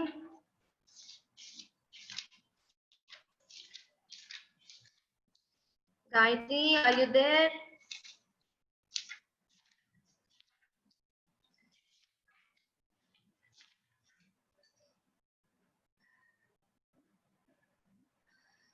So ఇటువంటి వాటి కోసం ఇటువంటి వారు కూడా ఉంటారు. అయితే భగవంతుడు ఏం చెప్తున్నాడు? భగవంతుడు ఎంతో కరుణామయుడండి. ఈ విధంగా మనము దేవీ దేవతలను ఆశ్రయించినప్పటికీ భగవంతుడు ఏం చెప్తున్నాడంటే, అది 7వ అధ్యాయంలో వస్తుంది, కానీ మీకు కనెక్షన్ కరెక్ట్ గా అర్థమవుతుందని నేను చెప్తున్నానంటే, సతయా శ్రద్ధయా యుక్త తస్యార్థానం విహాతే లభతే చ తతః కామాన్ మయైవ విహితాన్ హీతాన్. సో వాళ్ళు అనుకుంటారు, నాకు ఈ దేవీ దేవత వలన ఇది లభించింది, ఈ దేవీ దేవత. Gayatri, I'm not able to see the slides, ma. How to see? Share the screen quickly. So ఈ మయైవ విహితాన్ హి, యాక్చువల్లీ ఈ దేవీ దేవతలు కూడా భగవంతుని ఆధీనంలోనే ఉన్నారు కనుక భగవంతుడు అలో చేయనిదే, పర్మిట్ చేయనిదే మనకి ఆ లాభం రాదనమాట అండి. యాక్చువల్లీ అంటే మనకు వచ్చి దేవీ దేవతల నుంచి ఫలాలు కూడా భగవంతుడు యొక్క పర్మిషన్ ఉండాలి, ఎలవెన్స్ ఉండాలి, అప్పుడే మనకు అవి రీచ్ అవుతాయి. అంటే ఈ విధంగా మనం ఏమర్థం చేసుకోవచ్చు? దేవీ దేవతల్ని ఆశ్రయిస్తున్నప్పటికీ కూడా మనం indirectly connected to the lord, భగవంతుని ఆధీనంలోనే మనం పనిచేస్తూ ఉన్నాము. కానీ అది ఇండైరెక్ట్ వే కాబట్టి భగవంతునికి మనకి సంబంధం డైరెక్ట్ గా ఏర్పడటం లేదు. అంటే ఇప్పుడు నాకు ప్రైమ్ మినిస్టర్ బాగా తెలుసు అనుకోండి, అయినా కూడా నేను సెక్రటరీ దగ్గర నుంచి పర్మిషన్ తీసుకొని లెటర్ పెట్టి అప్లికేషన్ పెట్టి ఈ విధంగా నేను వెళ్ళటం బాగుంటుందా? లేకపోతే ఫోన్ కాల్ చేసి మీరు ఎప్పుడు ఫ్రీగా ఉన్నారని కలిస్తే బాగుంటుందా? ఆ విధంగా అనమాట అండి. దేవీ దేవతల నుంచి మనం వెళ్ళడం అనేది ఇండైరెక్ట్ పద్ధతి. అక్కడ మనకి భక్తి లభించదు. దానివల్ల మనం ఇంకా ఇంకా కూడా లోతుల్లోకి వెళ్ళిపోతాము. Not able to see the screen.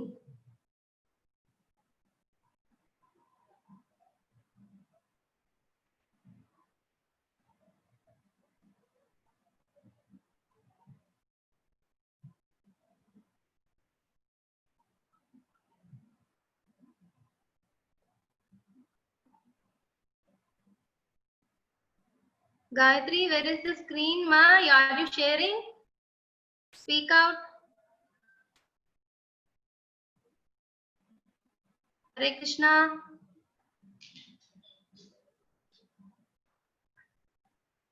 Hare Krishna. Okay.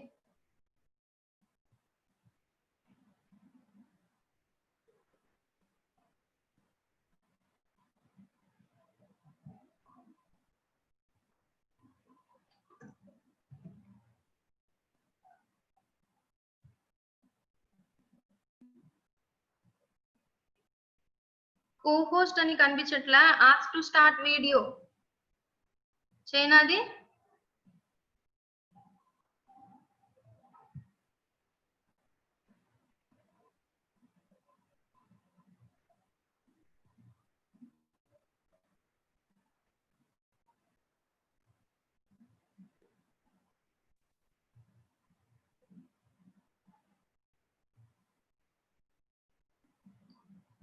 క్షమించాలండి, రోజు కొంచెం టెక్నికల్ ప్రాబ్లమ్స్ వస్తున్నాయి.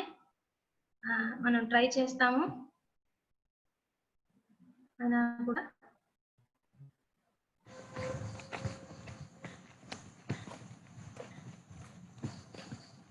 Gayatri, are you there?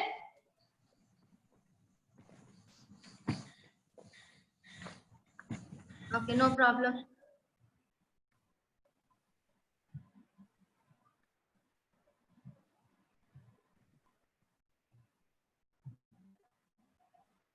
So మనం ఎక్కడున్నాము ఇప్పుడు?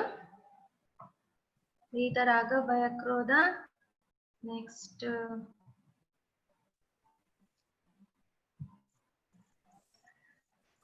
ఓకే, నెక్స్ట్ వచ్చేది చాతుర్వర్ణ్యం మయా సిస్టమ్ గుణకర్మ విభాగ సహ తస్య కర్తారమపి మాం విద్యాకర్తారం అవ్యయం. భగవంతుడు ఈ 4 వర్ణాలని సృష్టించాను. చాతుర్వర్ణ్యం అంటే బ్రాహ్మణ, క్షత్రియ, వైశ్య, శూద్రుల్ని కూడా నేను సృష్టించాను. ఎందుకు చెప్తున్నాడంటే ఇక్కడ త్రిగుణాల గురించి చెప్తున్నాడు కదండి. ఈ దేవి దేవతల్ని ఏ విధంగా మనం డిఫరెంట్ దేవి దేవతలనే కాదు, డిఫరెంట్ మానసిక స్థితులు ఉన్నవారు డిఫరెంట్ వాళ్ళ రుచుల అనుసారము వాళ్ళు ఎంచుకుంటూ ఉంటారన్నమాట. ఆ విధంగానే ఈ సమాజంలో బ్రాహ్మణ లక్షణాలు కలిగిన వారు ఉంటారు, క్షత్రియ గుణాలు కలిగిన వారు ఉంటారు, శూద్ర లక్షణాలు కలిగిన వారు ఉంటారు, అలాగనే వైశ్య లక్షణాలు కలిగిన వారు ఉంటారు అన్నమాట. సో వాళ్ళకి అనుగుణంగా వాళ్ళు కర్మలు ఆచరిస్తూ ఉండాలి. ఆ విధంగా చేస్తే వాళ్ళు పరిశుద్ధంగా వాళ్ళు ముందుకు వెళ్ళడానికి ఆస్కారం ఉంటుంది. ఉన్నత స్థితికి చేరుకోవడానికి ఆసక్తి చూపిస్తారు. మనం కర్మయోగంలో చూసాం, కర్మని ఎప్పుడు త్యజించకూడదు, కర్మ చేయకుండా మనం ఎప్పుడు ఉండకూడదు. మన విద్యుక్త ధర్మాలను అనుసరించి, మన గుణ కర్మాలను అనుసరించి మనము మన విద్యుత్ ధర్మాన్ని పాటిస్తూ ఉండాలి. వచ్చిందమ్మా Gayatri? Not able to see anything.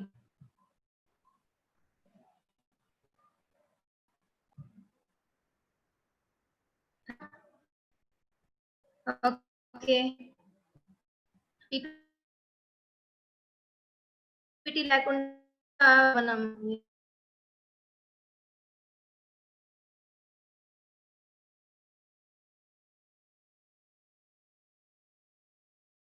Next చెప్తున్నాడు, నమాం కర్మాణి లింపంతి నమే కర్మ ఫలే స్పృహ. సో ఇవన్నీ కూడా భగవంతుడు చెప్తూ కూడా మళ్ళీ సంబంధ జ్ఞానాన్ని చేస్తున్నాడు. ఏమని? నా కర్మాణి లింపంతి, నేను ఏ విధమైన కర్మని ఆచరించడానికి నాకు ఎటువంటి కూడా నా మీద ఎవరి యొక్క సూపర్విజన్ లేదు, నన్ను ఆదేశించే వాళ్ళు ఎవరు కూడా లేరు. నమాం కర్మాణి లింపంతి, నాకు ఎటువంటి నా మీద నేను చేయకపోయినా కూడా నన్ను ఆదేశించే వాళ్ళు ఎవరు లేరన్నది. అయినా కూడా భగవంతుడు ప్రతి యుగంలోనూ కూడా ప్రతి మన్వాంతరంలో కూడా భగవంతుడు వస్తూ ఉన్నాడు. రోజు బ్రహ్మలో భగవంతుడు మన కోసం వస్తూ ఉన్నాడు అనమాట. కానీ భగవంతుడికి అదేమో ఒక డ్యూటీ కాదన్నమాట. ఆయన చేసినా చేయకపోయినా కూడా ఆదేశించే వాళ్ళు ఎవరు కూడా భగవంతుడికి లేరు. కానీ మనం అలా కాదు, డ్యూటీస్ చేయకపోతే చాతుర్వర్ణ్యంలో మనం ఉన్నాం గనక మనం ఏ వర్ణంలో అయితే మన గుణకర్మాలు ఉన్నాయో ఆ విధమైన విద్యుక్త ధర్మాల్ని మనం పాటించక తప్పదు, లేకపోతే మనం పతనం అయిపోతాం. యాక్చువల్లీ అది మన మంచికే. సో మన రుచుల అనుసారము భగవత్పత్తి చేసుకుంటూ కూడా మనం ముందుకు వెళ్ళాలి, కర్మనం చేసుకుంటూ మనం ముందుకు వెళ్ళాలి అన్నమాట. సో కర్మణ్యో హాపి బోద్ధవ్యం బోద్ధవ్యం చ వికర్మ, ఇది చాలా చాలా ఇంపార్టెంట్. దురదృష్టం మీకు ఈ రోజు పీపీటీ కనిపించటం లేదు. యాక్చువల్లీ ఇది కర్మ యొక్క వివిధ రూపాలని భగవంతుడు ఇక్కడ చెప్తున్నాడు అనమాట. కర్మ, వికర్మ, అకర్మ. కర్మ అంటే యాక్చువల్లీ కార్యకలాపము ఆర్ యాక్టివిటీ. కర్మ అనే దాన్ని మనం జనరల్ గా కర్మ అనే దాన్ని ఇలా వాడుతూ ఉంటాం. కర్మ అనేది సకర్మ అవ్వచ్చు, వికర్మ అవ్వచ్చు, అకర్మ అవ్వచ్చు. అది ఏ ఏ పరిస్థితుల్లో ఏ విధంగా మారుతుందో మనం చూద్దామండి. కర్మ అంటే విద్యుక్త ధర్మము, అంటే ప్రిస్క్రైబ్డ్ డ్యూటీ. మన శాస్త్రాలలో వేదాలలో ఎవరెవరికి ఎటువంటి విద్యుక్త ధర్మాన్ని బోధిస్తూ ఉందో ఆ విధంగా మనం నడుచుకుంటూ ఉంటే అవి సకర్మలుగా ఉంటాయన్నమాట. అంటే అవి మనకి ఏమంటారు, సఫలమైన ఫలితాలను, అంటే మంచి ఫలితాలను మనకి ఇస్తుంది. అటువంటి కర్మ అంటేనే దానికి ఒక రియాక్షన్ ఉంటుంది. మీరు రెండు భాగాలుగా ఆలోచించాలి ఎప్పుడు. కర్మ అంటే కాజ్ అండ్ ఎఫెక్ట్. కారణము అనుకోండి, దాని యొక్క ఫలితము. కారణము, దాని యొక్క ఫలితం. అంటే ఈ రెండు కూడా ఏంటండి, మనకి కర్మ అనేది మనం చేస్తూ ఉంటే ప్రకృతి మనకి ఫలితాన్ని ఇస్తూ ఉంటుంది. కర్మ చేయడము, ఫలితము పొందడము. సో ఈ రెండు కూడా చక్రంలో జరుగుతూ ఉంటాయి అన్నమాట. ఆ ఫలితం వల్ల మనం ఇంకో కర్మ చేస్తాం, మళ్ళీ ఆ కర్మ ఫలితం ఇస్తుంది, మళ్ళీ ఆ ఫలితాన్ని మనం ఇంకో కర్మ చేస్తాము. ఈ విధంగా చక్రంలో జరిగిపోతూ ఉంటుంది అన్నమాట. సో ఏ విధమైన కర్మలు ఏమి ఇస్తాయో మనం చూద్దామండి. సకర్మలు ఎప్పుడు కూడా ప్రిస్క్రైబ్ డ్యూటీస్, శాస్త్రాల్లో ఏవైతే అనుమతించబడినవో ఆ కర్మలన్నీ కూడా సకామమైన కర్మలు. కర్మ అనొచ్చు దాన్ని, సకామ అని లేదు, కర్మ అన్నమాట.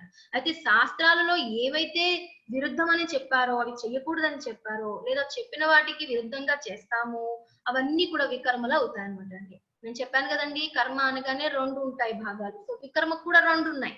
వికర్మలో కర్మ చేసామనుకోండి, వికర్మని ఆచరించామనుకోండి, మనకి ఏం ఫలితం దొరుకుతుందండి? దుష్ఫలితం దొరుకుతుంది. ఇది కూడా మనల్ని బంధిస్తుంది. అంటే మీరు అర్థం చేసుకోవాల్సింది, సకర్మ కూడా వికర్మ కూడా రెండు కూడా మనల్ని బంధిస్తూ ఉన్నాయి.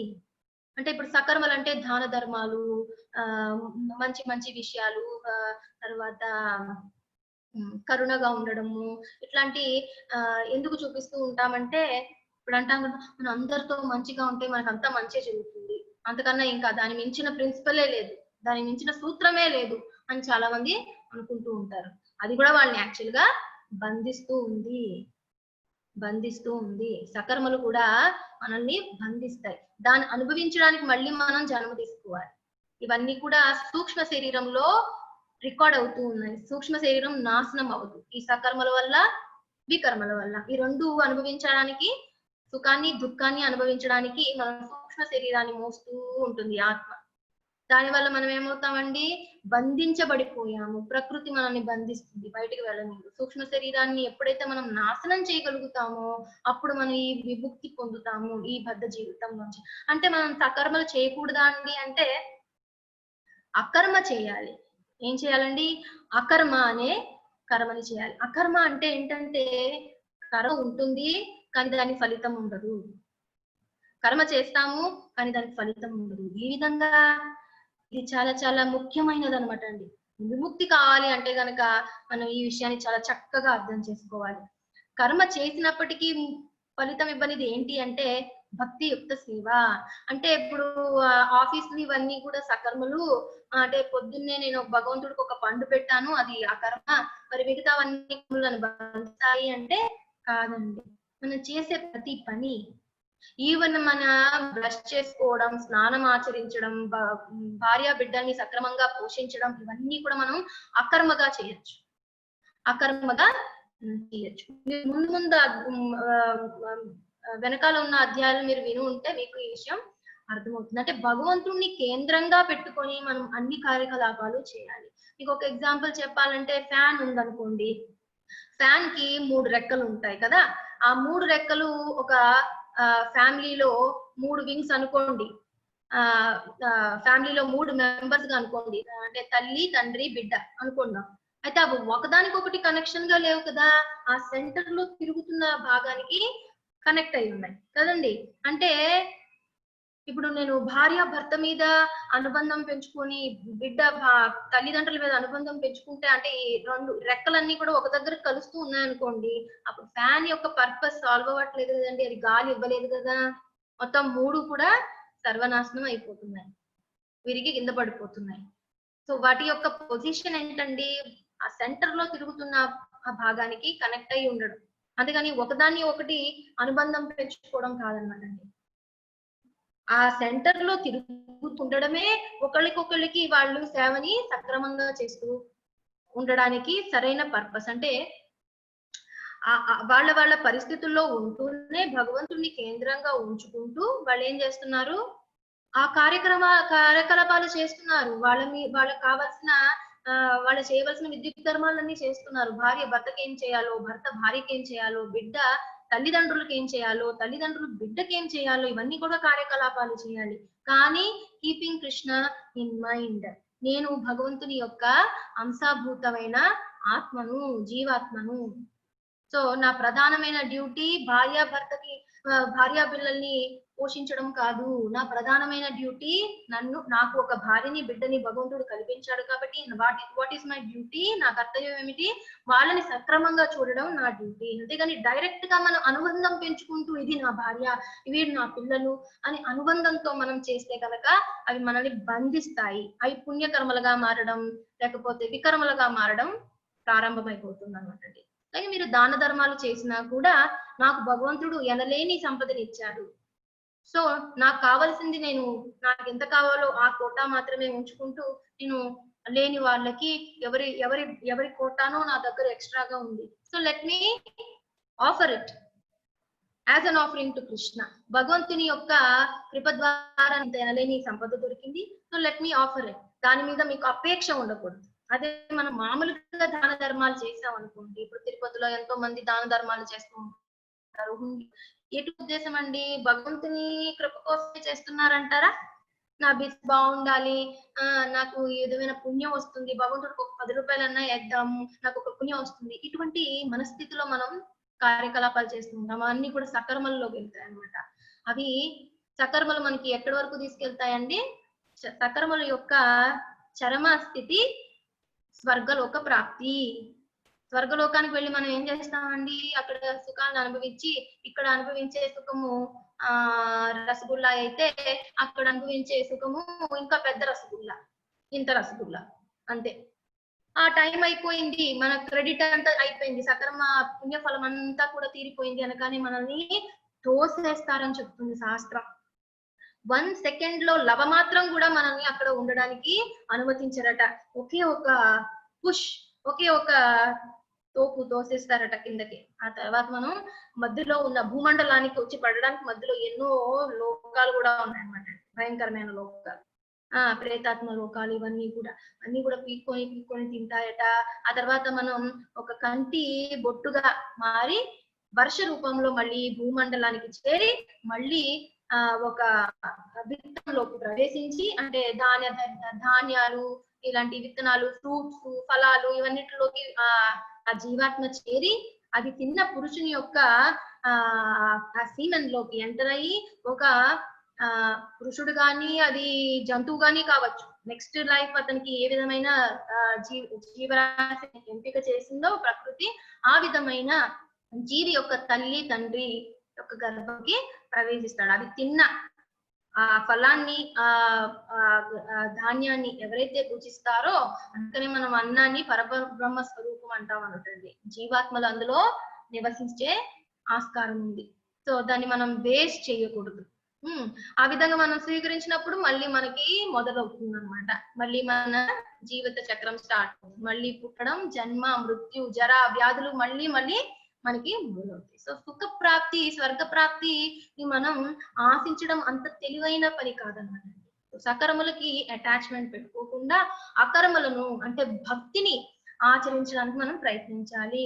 ఆ సకర్మ వల్ల నాకు ఏదో మంచి జరుగుతుంది అనే ఉద్దేశం కాకుండా, ఇది నా విద్యుక్త ధర్మము, ఇది నా డ్యూటీ, భగవంతుని యొక్క అంశగా ఇది నా కర్తవ్యము, ఇది చేస్తే భగవంతుడు నా పట్ల ప్రీతి చెందుతాడు, భగవంతుడు Krishna will be pleased with me, అనే ఒక భావనతో మనం చేస్తే చాలండి, మన జన్మ సఫలీకృతమైనట్టే.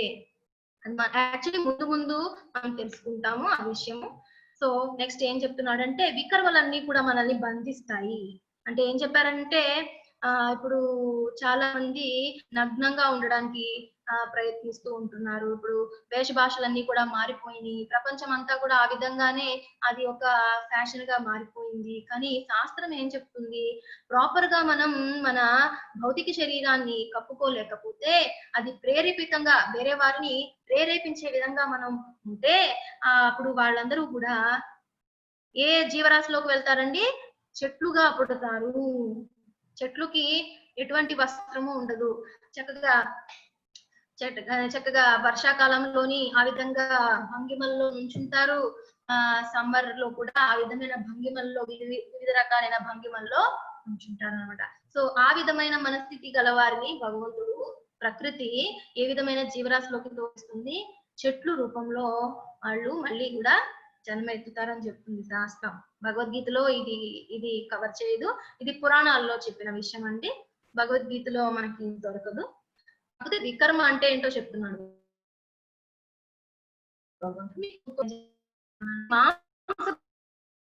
అమితమైన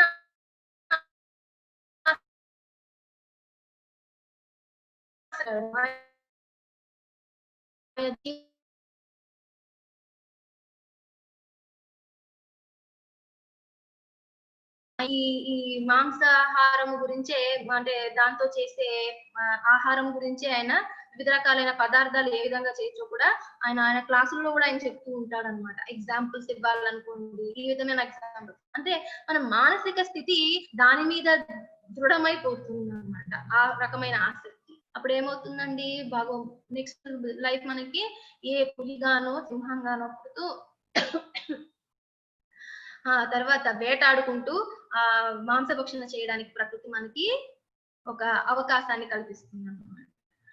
ఎంత డేంజరస్ అయినా ఈ కర్మలు మనల్ని బంధిస్తాయో మీరు ఆలోచించవచ్చు. ఇప్పుడు ఈ సకర్మ వికర్మ ఎటువంటివంటే, ఒకటి గోల్డ్ చైన్, ఇంకొకటి ఇనప సంకెళ్ళు లాంటివి అనమాట. గోల్డ్ తో చేయబడిన సంకెళ్ళతో మిమ్మల్ని బంధించిన, ఇనుముతో చేయబడిన సంఖ్యలతో మిమ్మల్ని బంధించిన, రెండు కూడా బంధించే ఉన్నాయి కదండి. అది మనం గమనించాలి. సుఖాన్ని ఇస్తుందా దుఃఖాన్ని ఇస్తుందా అనే విషయాన్ని పక్కన పెడితే రెండు కూడా మనల్ని భౌతిక జగత్తులో కట్టి పడేసే విధంగా మనల్ని ప్రేరేపిస్తున్నాయి, మనల్ని తోసేస్తున్నాయి. సో వీటికి మనం అటాచ్మెంట్ తగ్గించుకొని భగవత్ భక్తిని చేయడానికి మనం ఆసక్తిని పెంచుకోవాలన్నమాట అండి. సో నెక్స్ట్ ఈ విధంగా మనకి ఏది అకర్మ ఏది కర్మ మనకి అంత ఈజీ కాదని భగవంతుడు చెప్తున్నాడు. నెక్స్ట్ శ్లోకాస్ లో మనం అది అంత డీటెయిల్ గా వెళ్ళటం లేదు. సో ఏది సకర్మ ఏది అకర్మ అనేది మనకి నిర్ణయించడానికి మన వల్ల కాదనమాట అండి. అందుకని భగవంతుడు 34వ శ్లోకంలో తద్విద్ధి ప్రణిపాతేన పరిప్రశ్నేన సేవయా ఉపదేశంతి తే జ్ఞానం జ్ఞానినస్ తత్వదర్శినః. సో తత్వాన్ని దర్శించిన వాళ్ళు ఎవరున్నారో అటువంటి ఆధ్యాత్మిక ఆచార్యుని మనము ఆశ్రయించాలి.